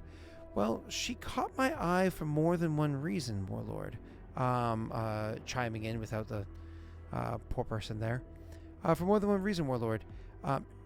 She's a Crux that wears a Triaxian cloak. What was her name? Vienna. Vienna was the name. Does she, by chance, have any connections to the Triaxians that we might be able to communicate with them? I know there was a Triaxian tribe spotted near Shado. Perhaps learning more from them about what they saw in their journey north and what brings them here could be beneficial for both sides. Having a non-Karuk view about the situation in the Barren Lands could be enlightening if we could find them. I myself would not be able to partake in this endeavor because you have sent me to the north with Sarash. But I think Vienna would do a fine job as a proxy for myself, especially considering what we seem to know of her. She says, if you're not interested in sending Vienna to speak to the Triaxians, perhaps an alternative option would be speaking to a few of the tribes that near us and convincing them to join the tribes attacking Paradel's border, which is already being eagerly raided tenfold. Perhaps having your ward as a guide, making the necessary introductions to the chiefs. She's freshly out of the Barren Lands and could potentially aid us there. I suggest her for either of these situations because we need to know what her skills are. Certainly she's a beautiful young lady, but she needs to be a greater asset to us than just fawning over. She kind of like leaves that for you, so it's either get more information through spies, adding that onto what the goblins are doing, speaking to the Triaxians or Karuk, then moving on to your next option, which is your general. The Del are the ones that chose to fight defensively behind shields, heavy armor, and tall walls. There's like a sideways glance he almost instinctively but accidentally throws to the representative of Clan Shado. Bet they are not the ones having much luck repelling these attacks. Barren Land Karak only respects those who are not afraid to meet them in open combat. And once again, almost this one more openly giving a head nod or bow towards the representative of Clan Kushibashi. Pick a tribe, kill them to the last, and let Vroga sort them out. Let them be message to other tribes. At least it would make them hesitate and give us time to make further preparations. And your Oraculi, who is what's his fuck? Because he has two names, so I always forget it. Oraculi, Sarin, right? Is that his name? Yeah, Sarin. I said it right. Back to where I was. Perhaps inaction might be the best policy. I admit I'm not very familiar with the Barrenlands Karak as others at this table might be, but everyone knows if you see a hive of angry bees, you don't need to. You do not need to do. You don't need to do something that would clearly provoke them. Whatever action we do will draw attention to us. So perhaps it's best we stay back and let them continue to battle it out amongst themselves. We can potentially move in later on after they've weakened themselves against each other. This might even be beneficial for Clan Shadow, he says, giving a nod to Clan Shadow, who has recently been expanding their lands to the south. This would draw attention away from the lands that they're looking to take and potentially even open up peaceful negotiations for Shadow with Paradel, as they might look to Shadow for aid. That would benefit all the clans in our union we have along this border. Now, I'll throw it to Narin and Tessel's advisors to Varix for what their opinions are. More information, negotiate with Triactions to Karak, attack them now and let them know who's boss, hang back and see how things play out.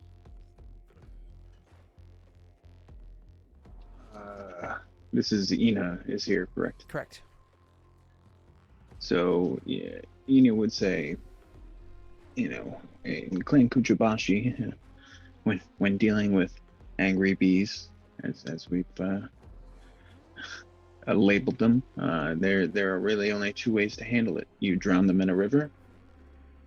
I see no water here. Or you throw the hive at the next angry thing. Okay. I would That would be the correct option. So lean towards sending this Vienna.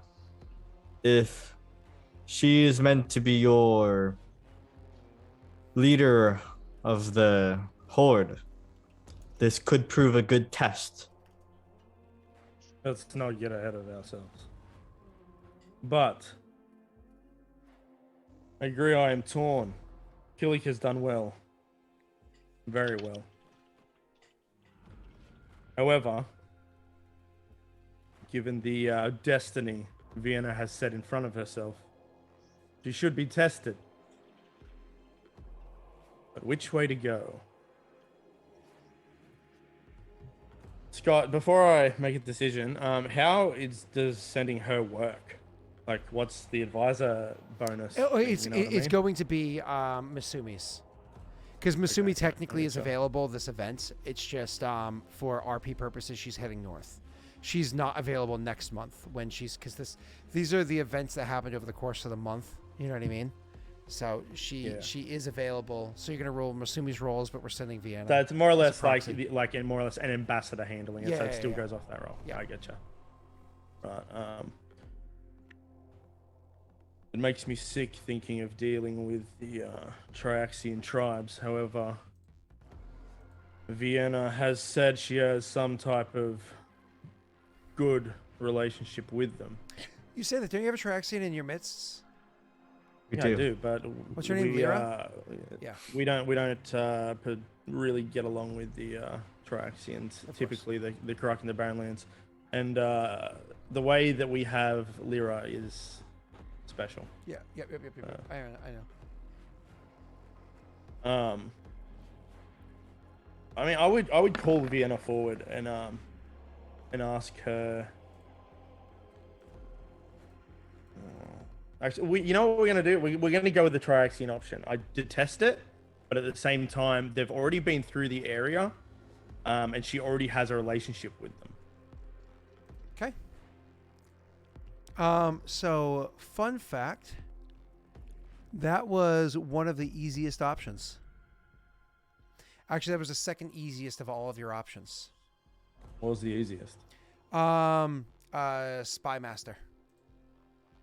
Yeah, see, that's what I wanted to do, but having Vienna approve has. Nope, wrong. That was the easiest option. You legit chose the easiest of all the options. It kind of helps when you got the cloak and then like the language and No. Because history. if you did the other one, if you sent Vienna for the Karuk route, that was a different one. So of course. this one was challenging. The Karuk route was formidable. Your what you call it route? Your what the fuck they call it? Spy Master was hard. Your general was imposing, and the Oraculi was formidable. So general was the hardest of the options. But you actually, Jake, you're like, I hate this option, which is why it was the easiest one. You like doing hard stuff. That's what it is. You like it when it's hard. Yeah. You like it really hard. So in this scenario, it's either a loyalty or a stability check. In my opinion, for this one, it's more of a loyalty because you're literally testing her loyalty and testing like you're testing the loyalty of kind of like across your people and so on and so forth. That of this other clan, this other tribe that you actually had peaceful dealings with once before, like it was touch and go. It wasn't like correct. I think that this is more of a loyalty check. Let me look and see how that affects you. Oh, it's a 1 versus 2. I wasn't actually sure on that one. So either way, because you know why? It's because of your unrest. So you get a +1 on top of who's rolling this? Misumi. So it's a +9 for a challenging Do I get? roll. How do I put this? You know how Masumi has like a focus, right? She, Oh no, she doesn't have a focus. because That she's doesn't not a apply to Patreon me. character. Okay. Yeah. Yeah, no. I was gonna say, is there any bonuses to having? But no, don't worry. That'd be included in the difficulty. That's good. Okay. Cool. All right, so I have what's an 8? I'm rolling with an 8. No. It was an 8. You're rolling with a +1, so it's a 9. Just confirming. 9. Advisor tasks. Yep, it's usually an 8 + 1 = 9, sir. All right, give me 1 second. I assume you're not going to hire adventurers for this.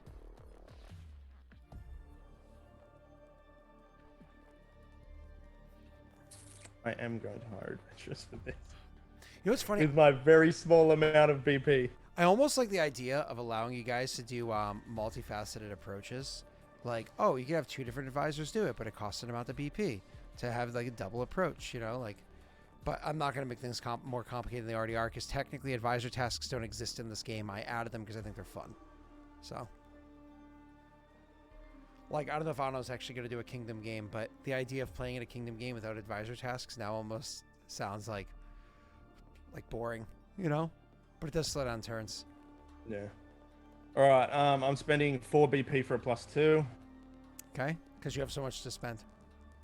He's Yeah, like, exactly. He's But like, this is excuse important. me, I don't have the money to pay the northern clans, but I could pay adventurers. I'm securing the southern border. That's my job. All right. True. All right. So that's taken out. So I'm rolling with an 11.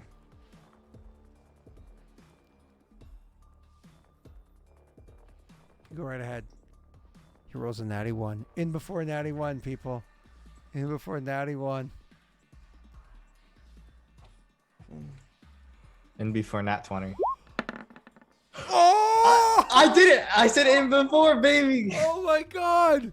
Oh my god! Oh my god! Oh my god! Holy shit! Oh! Well, you crushed Handle it for me, baby. Oh, Jesus. Oh, that was incredible. Kudos, sir. Kudos. It's like Vienna is coming in clutch. Apparently.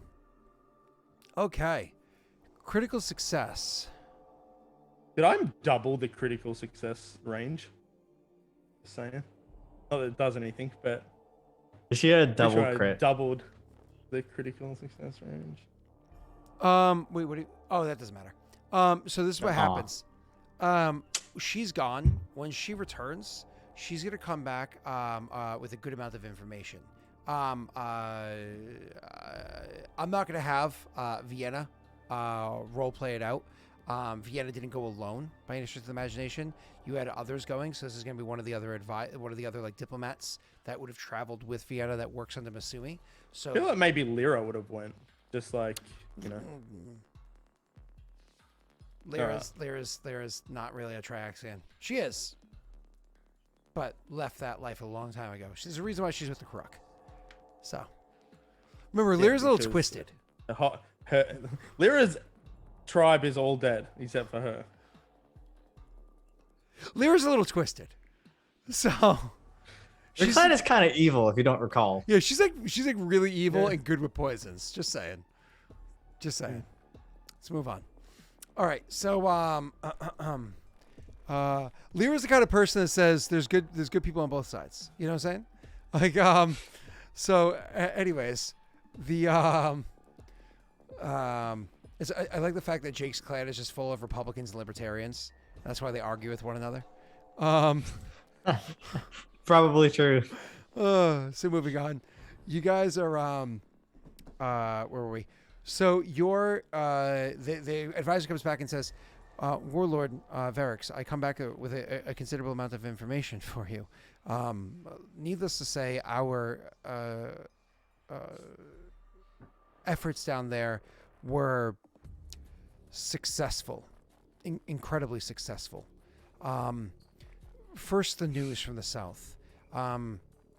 As it was assumed by Killick and by this Killick and by, as mentioned by Irithel beforehand, it is true that the actions going on in the south are driving Triaxians out of the forests, and they're being met with such incredible amounts of aggression by the various Karak that they continue to travel not just from their homes, but even further and further from their homes. As a matter of fact, when they engage with other Triaxians, they are met with a degree of civility that says, you may rest in our lands to gather your strength and do a minor amount of trade, but then get the fuck out, because this is our lands.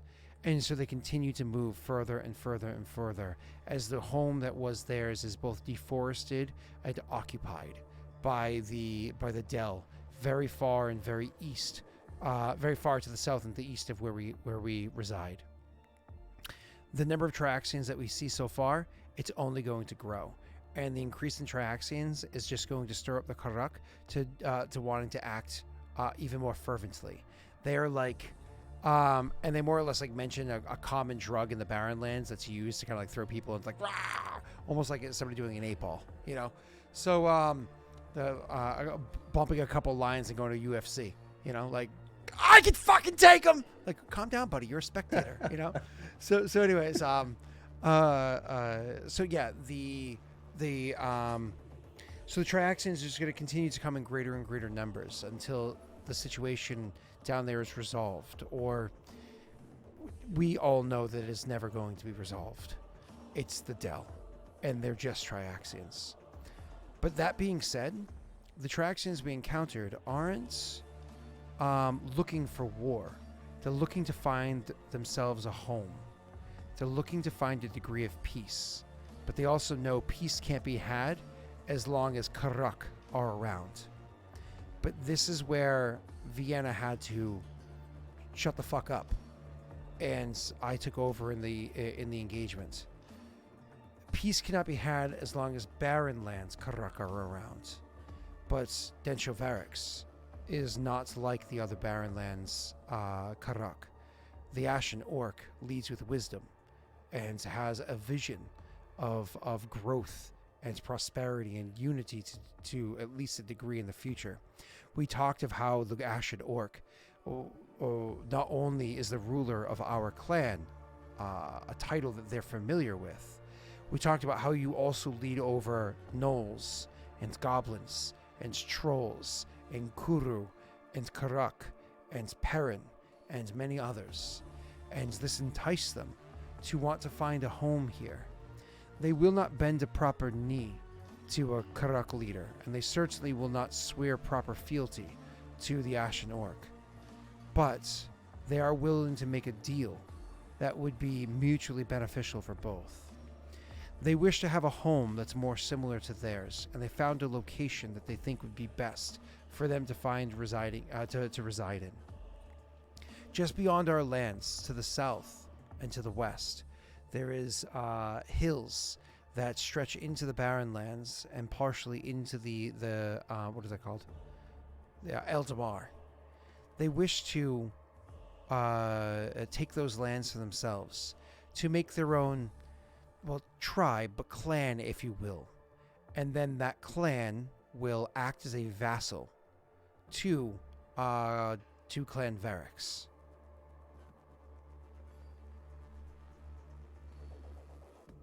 You can see Varix is like, there's a very unpleasant look on his face. But he says,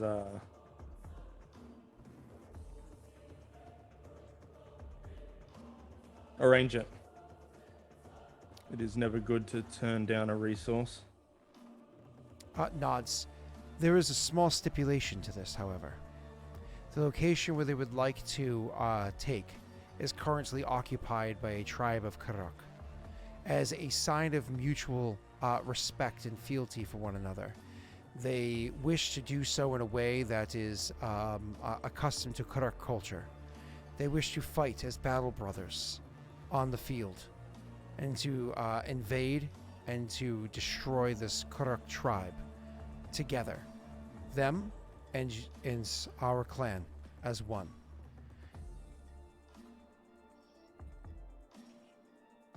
Crit success is seeming more like a crit failure in the long run. I'm just. I mean, you're engaging. saying You're going to be traveling down there in the future. Yeah. All right. But yeah, we will. I won't say how, but we'll agree to it. He bows, and then he says, as a personal note, Warlord, I must say this is a wise decision. While we all, of course, respect Kushibashi and the various bits of trade that we get from them, having different peoples that are able to gather resources from the woods for us and provide that kind of addition to the construction of our homes and whatnot would probably be wise. And if you saw the way that these Triaxians are able to carve the various bits of jewelry, trinkets, and weapons that they have from the woods that they used to live in, you would know that they're clearly skilled woodsmen. Having them on the border or even partially in Eldamar would be beneficial for our clan. You know, they'll bow. Well, we don't do any harm to Kushibashi. This is land that they were not going to take anyway. And if truth be told, I was planning on taking some of the land within Eldamar and the border in the Barren Lands anyway. So this alleviates my problem and makes it somebody else's. Nods and goes to go and arrange the situation. You can choose how many soldiers you want to mobilize to go and aid in that in a bit. You're obviously not going to do that right now because you're going to find out how big it is literally next turn when you have your exploration phase and whatnot happen, right? So, yeah. But you can already see where I'm referring to as a star peeking out in the bottom left-hand corner of your map. So, not where the lake is. Is it on that hill there? Yeah, on the hill, yeah. Like right there? That's the one you're talking about? Yep. Yeah, okay. Yep. Perfect. And so they will go to head that off.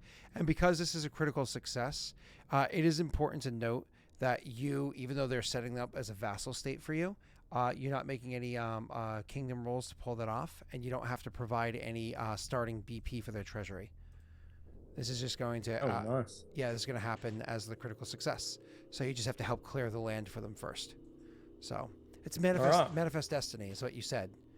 You know, she manifested her own destiny, right? Well, now she has to, as appropriate for manifest destiny, remove people from their land so those that are willing to serve you can take it. Is that how it works? Mm-hmm.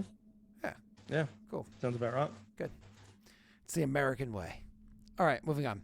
That was that whole event. I think you only have one more from this group. Yeah. So, you actually get this. It's funny that you literally just made a bunch of these, so this kind of applies. Not one of your immediate advisors, but somebody else comes to speak to you. Excuse me. Or actually, no, this could be your curator. Who the fuck's your curator? It is. What is it? The voice of Eric's? No. What's your curator called? Is it the Lawkeeper? I don't know. What the fuck's your curator? Probably. Oh, it's the Lawkeeper. Yeah, Mara. Mara? This is Mara.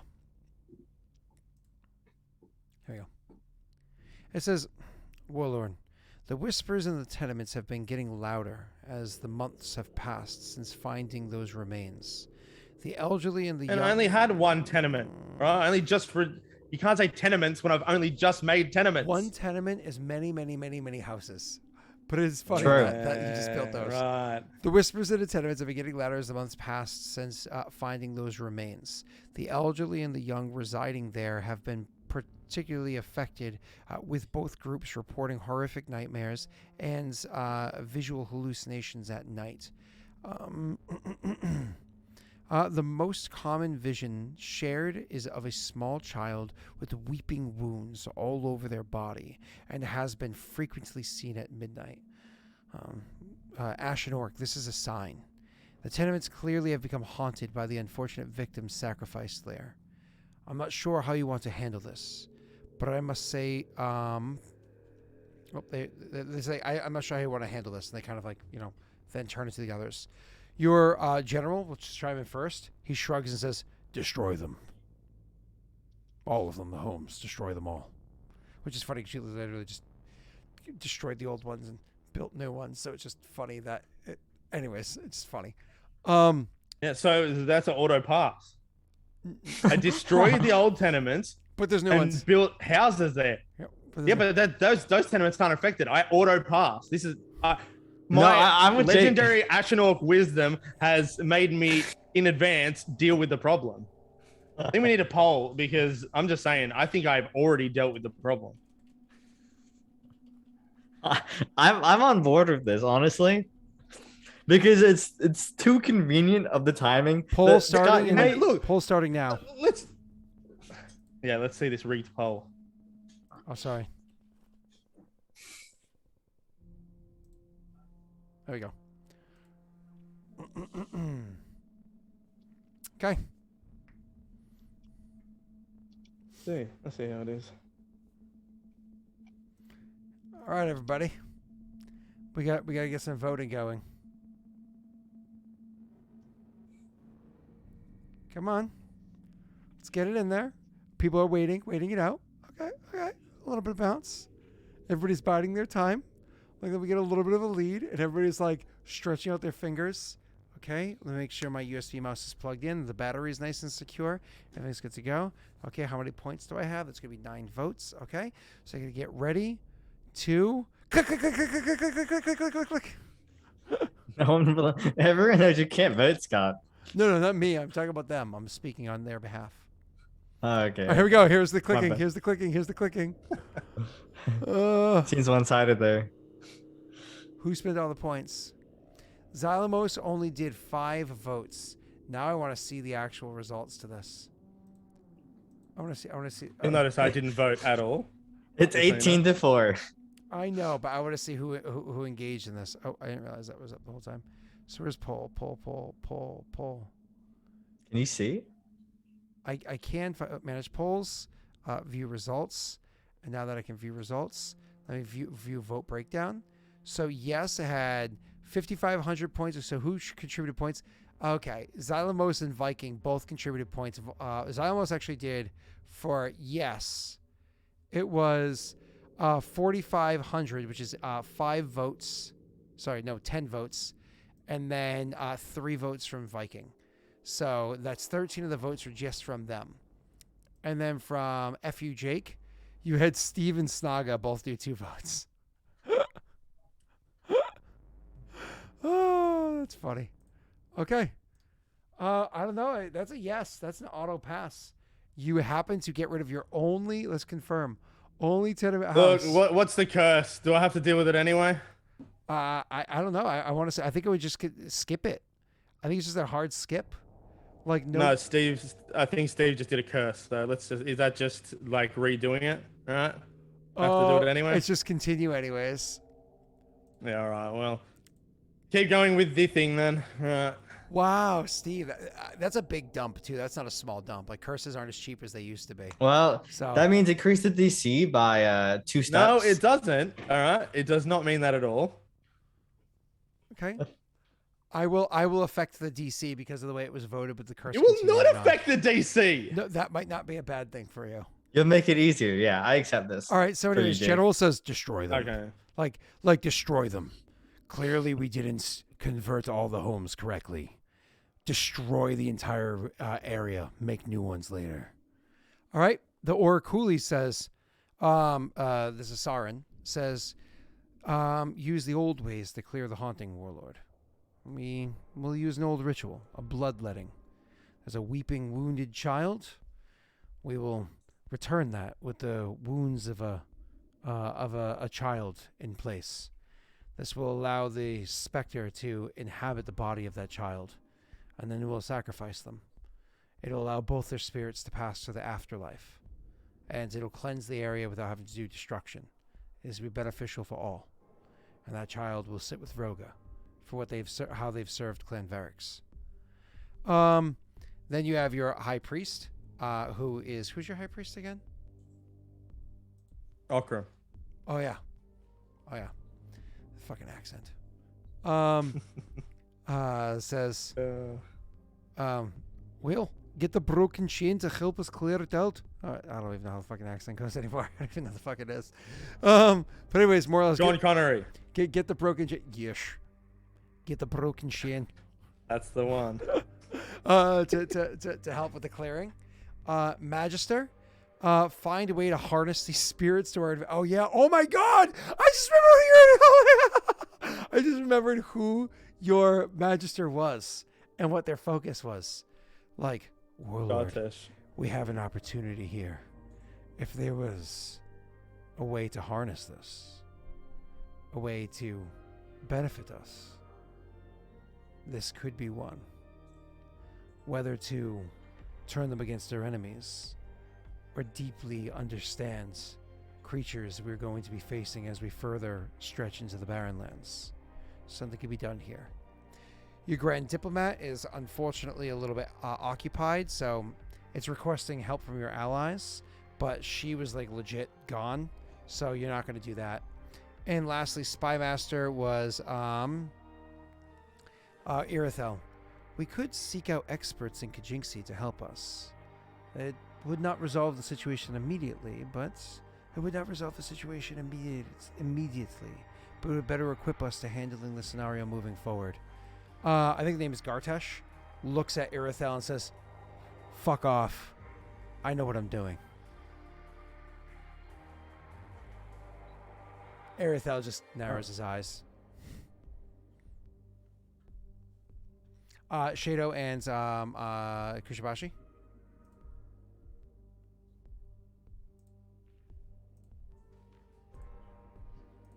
To reiterate, I have no comment. destroy the homes. More or less sacrifice a child to clear the haunted area. Ask the Broken Chain to help us out.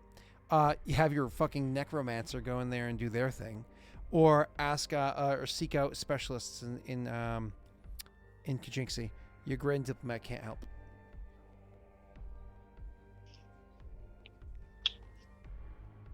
While Kajinxi may be able to find aid, I'm sure, Ryan's wisdom could find a solution. I do believe it may just be best to just raise it to the ground. Fresh start is always the best start. It's legit. I guess we'll give you a nod. I would only recommend against sacrificing the child. That is all.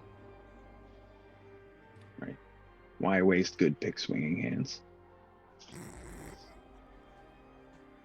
I laugh around the table.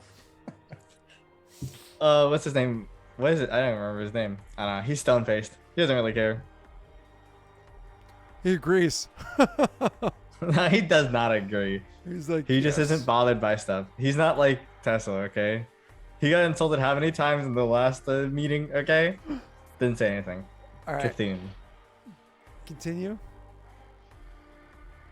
Right, well, I think the best course of action for right now is to have Aurorum speak with the broken chain. They encounter these things throughout the Barren Lands. And I think that would be the best thing to get this done quickly. And hopefully without further incident. Aurorum will bow and excuse himself from the table to go and have the situation handled. So Aukorum's benefit here is supposed to be a 10. This for a check, I believe, is stability. Confirming its stability, which means +2, so that's a 12. I would not call this a divine archaeology because it's just a fucking house, you know. The suggested difficulty is formidable for this one, but I will say with chat making their vote, and the fact that you've already eliminated it, so more or less you narrowed it down to exactly which houses it is or house it is, as opposed to a whole bunch of different ones which make it difficult to find them. I'm going to knock that difficulty from formidable, I would say, all the way down to hard. So formidable down one step to hard. So you have a +12 against a DC 20.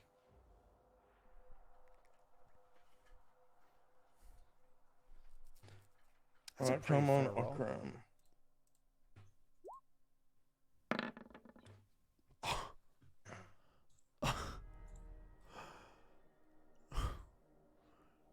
What's the hard DC?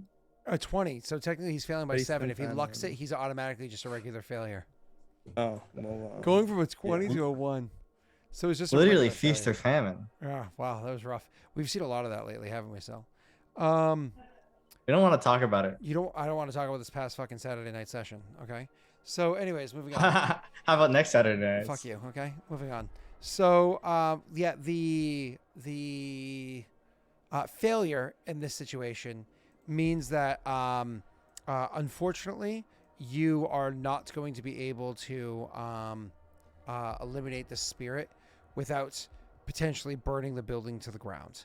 You're not going to be able to. The broken chain, they come back trying to more or less get this thing to free the spirit from this world, but it's so evasive.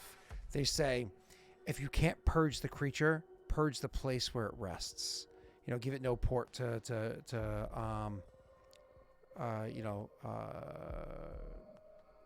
birth. So they suggest that you burn the place down. Either that or it becomes an ongoing event. But what I will say, Jake, I have a question, right? I will say that your failure in this situation is going to increase your unrest by 1. All right. Well, can I have ended it by spending, because this happens at the same time, an extra BP to effectively knock the tenement down and then build the house instead of upgrading like I did? No, because I understand what you're saying. Because then you're saying more or less I have to burn down the house. I would say paying the 1 BP would be fair. Yeah. All right. I'll do that. But you're going to take the one. So 1 unrest, 1 BP. 1 unrest, 1 BP, and that solves the problem. Yeah. I'm fine with that. Cool. I think that's a fair outcome. That brings your unrest, I think, to 6 or some shit like that. Cool. All right, and now the last thing before the end of your turn is your random roll. So who's gonna roll it for you, sir? And are they gonna see it straight through, or is somebody else gonna assist? See it straight through. Okay, so Viking's gonna see this shit straight through. Viking. Remember, you can roll D100s relatively quickly after each other. So it's going to be a 21. A 21 is really good, if I remember correctly. A 21 is a beneficial kingdom event. Not really good, but good. Beneficial Kingdom event, that is going to be a... Remember, if you put anything after the D100, you can roll more rapidly. A 54 is good weather. Did we already get that a fuck ton? Wait, hold on. Did we already get good weather a fuck ton, or was that somebody else? Oh, I'm not no. sure, but because I can choose roll twice. That was a Darian update. So, yeah, somebody else rolls. Oh, and a 55. Is that good weather again? Wait, didn't this just happen? Didn't you just roll good weather twice last time? Am I going crazy? Did this just happen? No, that was something else. Oh, so it was the Darian update. So a 54 and a 55 are both good weather. So you're stuck with good weather. Raises spirits and productivity. So economy, loyalty, and productivity increase by 2 for 1 round. So until the end of your next turn. Does your economy now just dip back down? Dips back 2 then, I guess. They were supposed to lose 4 from that event. So it dips back 2 for 1 time. month, and you get loyalty 2 for 1 month, which means that next month might be a great fucking month for you to swell your army, sir. Because your loyalty. I have a military academy that's like. That's right. You have to wait for that. I'm just waiting I think 2 more months now. Yeah. But okay, so let's make those adjustments on your sheet really quickly, and I think unfortunately that one is it. So 2 for 1 month, 2 for 1 month, and then your productivity currently goes up by 2 as well. But I don't think that's gonna help you in a way that actually increases anything for you. Yeah, no. So it won't matter right now. Okay, because you're not doing any of those edicts at the moment. All right, is that it? Is Jake done? That's it. Yep. We start next week with me. Wait, hold on, Jake. Oh, fucker. What was the thing that you had to do for Cell? What was your Cell made event? It's gonna be different now because I thought I would be handling the northern stuff now because what Masumi is doing is she knew when they were both enthroned something's wrong with Pete, and one of Masumi's things is in contrast to the rest of her personality, she's very motherly to Pete. Like that's her only son, and she cares about Pete more than anything else. And seeing that something's going on, she kept pestering, until he finally drew a picture and handed it to her. Wouldn't speak to her about anything, but it was just a very, very well done drawing of exactly what he saw. So that whole scene, like you could see in the background of his room, like it's a very detailed drawing, and of the devil that he encountered. So she probably doesn't know what it is, so she's trying to find out information before she takes it to... I described that devil as like with scrolls on them and whatnot, didn't I? I can't remember. I don't remember either. I think I described it as having like a little crown of horns and scrolls on them. But I'll let chat confirm that for me in a moment. In the meanwhile, does she explain this to Aurorum? No. Who does she take it to? She does her own, like, you know what I mean? She doesn't want it to get back to Varix yet. Oh, Just figure out what's going on. Yeah, because she doesn't have any skill in, thank you, Viking. She doesn't have any experience in religion, unfortunately. So if she doesn't turn to any of the other advisors, there's nobody that can help her down here. Yeah, but that's why in the north, yeah, where she has contacts already, she's going to, try and find out information, and then, after she does that, then it'll go to Tessel. Cool. Awesome. So, to be clear, Cell, we're going to end the session now so we can all go to bed. Nick is, of course, tired. He has to work early in the morning. But next session, can you have your turn ready? Like, really fast ready? I think we already did most of your events from chat. So I'm going to take 2 hours, all right? Just because I can. Well, I'll be mostly good. I have some fun stuff to do with Nick, so I got to... Nothing fun with me. Yeah. Nick is also going to have the North approach him. Nick, we can RP that out for them. Not as much as we did with Varix, but we can definitely RP that out. You don't have to hear the whole thing because you understand it. And I also imagine you're going to cut him off pretty quickly. Get to the point. Because I know Nick. So I was actually kind of surprised that Jake didn't do that. He did it in a nice way a couple of times, but Jake also really likes his balls being licked. And that guy was, he was like, Is this I the right can't spot? wait for me to get a different guy, and he's gonna be complete ass instead of like complimentary, just because Scott is like that.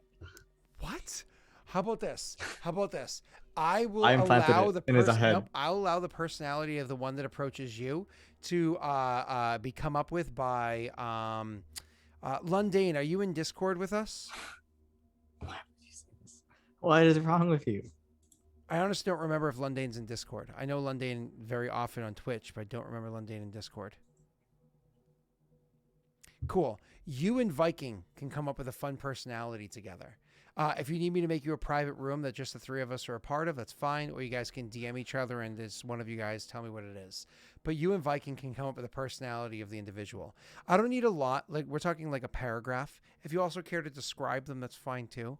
But like a paragraph is all I need of their personality. So you guys come up with something fun. The tax collector that comes to have the RP with Cell when it's his turn, not this month, but next month. You know? So, oh, Jesus, Joey. Ah. All right, moving on. So, wow. Oh, boy. All right. So, Lundane and Viking, you guys have fun with that. Again, if you need me to make a room, just DM me saying you need me to make a room. Otherwise, DM each other and let me know at the end. Anything else anybody cares to talk about, say, do, whatever it is before we bounce out of here? No, I'm tired. All right, cool. What are we doing for Wednesday again? Where it's a 3 hour or Yeah, something? yeah. So we're ending at 10 a.m. Eastern instead of 11 a.m. So an hour earlier, and I can't really overstay by 5-10 minutes. I need to be out. Like I need probably 5 of that. And if you guys want to hop on like 20 minutes earlier, I'll even go live 20 minutes earlier. That's perfectly fine. Just to get our actual starting chatters out of the way, or like our podcast hour out of the way early. Okay, yeah. Yeah. All right. Cool. Oh, you need to put that poll up. Wait, which? Oh, yeah. All right. Well, Nick, if you want to bow out of here, I'm going to put a poll up on the away screen because I know you're tired and just looking forward to going to bed. So I'm going to go to the away screen, and we'll put a poll up for who gets the hype train, level 5 hype train that was completed. So let's go on right now. Okay, and we're going to the away screen. Thank you all very much. They can still hear us. They just can't see us, just so you guys are aware.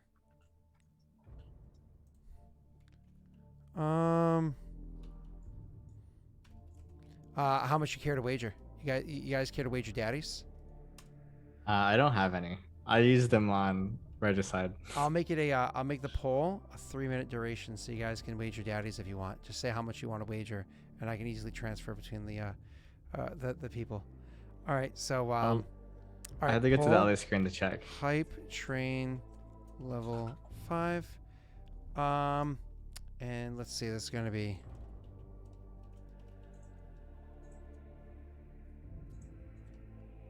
I have 92.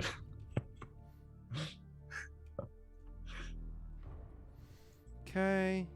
Ready? Here we go. 5, 4, 3, 2, 1.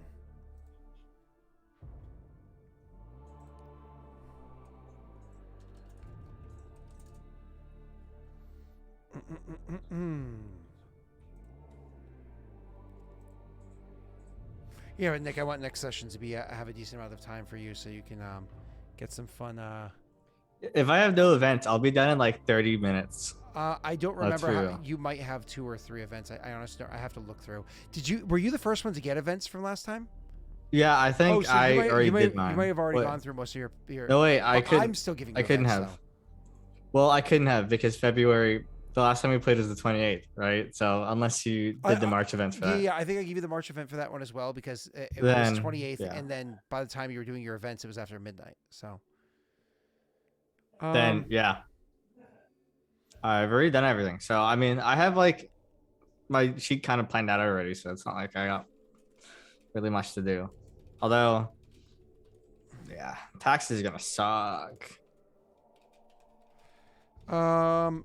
So that was a long poll. Is this like 3-minute poll? Yeah, I did 3-minute poll. I said. So yeah, taxes are well, it's just consumption. So the reason why I did it as consumption is because I was like, well, this is like an obnoxious tax for you guys. Like it's heavy, but it makes sense that they would collect from your clan. Why wouldn't they, right? But at the same time, Hey, we never agreed this could go to a baddie nation, to be clear, okay? This is not allowed. I mean, I get to find out who voted for it. So, you guys realize you can counter vote that? Like you guys have channel points too. Yeah, but that's cheating. Is it? It's not Yeah, cheating. that somebody's it going gets a for? bit. I don't think the hype train should go to enemies though. You say that, but you're only saying that because it benefits you. Well, We already no. been through this. I think we've had this discussion before. Yeah, we have. Yeah, We've had it in multiple campaigns because I had it in with Neil and Tesh as well. With Neil and Tesh, it was very much that can't go to enemies to have a super special, awesome, secret, crazy, powerful ability. That was the one that happened with them. That is correct. The numbers are sitting for a bit. Oh, Nick got his first vote.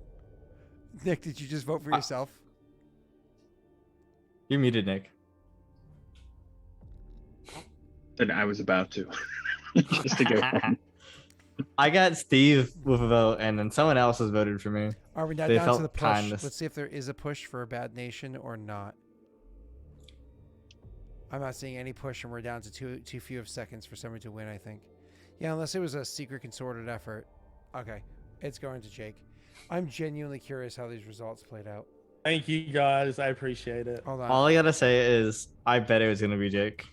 I have screenshot evidence. All right, I want to view the breakdown. So let's see. For one person voted for Nick, but I don't get to know who it is if they didn't spend points. Oh, that's weird. Hold on. This is Tyler. Spent 500 points to vote for Nick. Is Tyler here? Tyler, are you here? Did somebody hack your account? What the hell? That's He's weird. not. It legit says Apocalypto_12. So it's 500 points to vote. And then it says no points Oh, for he spent on is. sell. Oh. Oh, you're Oh, invisible. Jesus. Okay, that makes sense. All right, holy shit. 19,000 points were spent by Tyler to make sure that a baddie nation got it. Why? Wait, Tyler, what? How much have I helped? Only one person spent. That's Yes, I'm gonna have to unbelievable. start watching Regicide for the polls. Oh my god. Wait, hey, no, drop. That's unbelievable.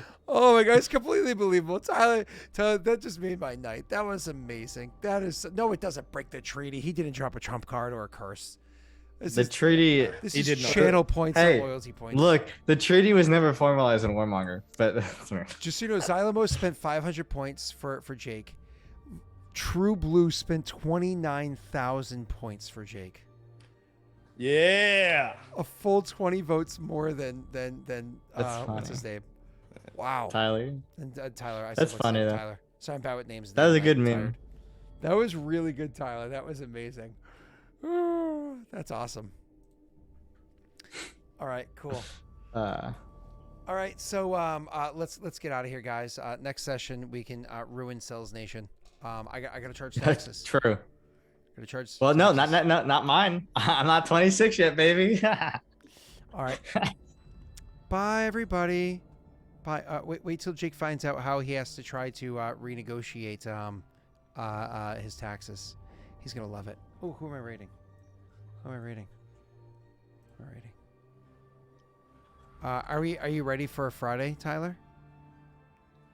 I hope you're ready for Tyler. I hope you're ready for Tyler. I hope you're ready for Friday. It's gonna be fun. I'll watch.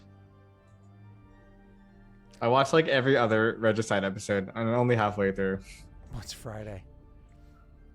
Bye, everybody.